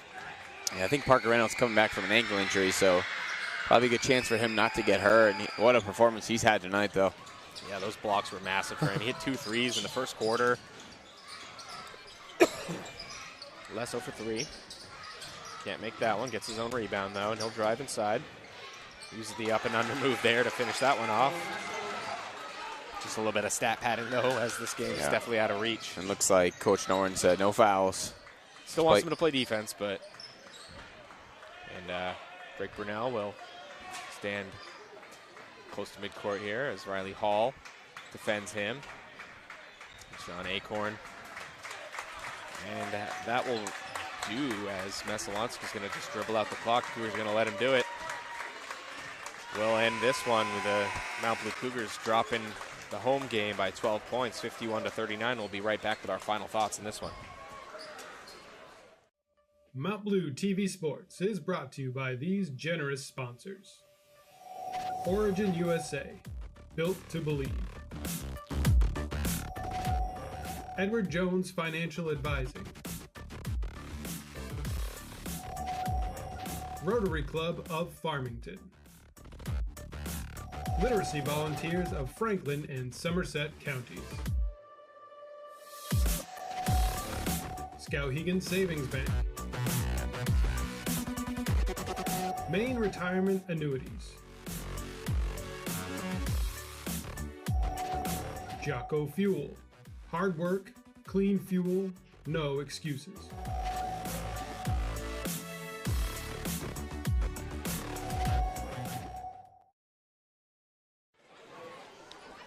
Welcome back, folks, to Mount Blue High School, where the Cougars dropped this one 51-4.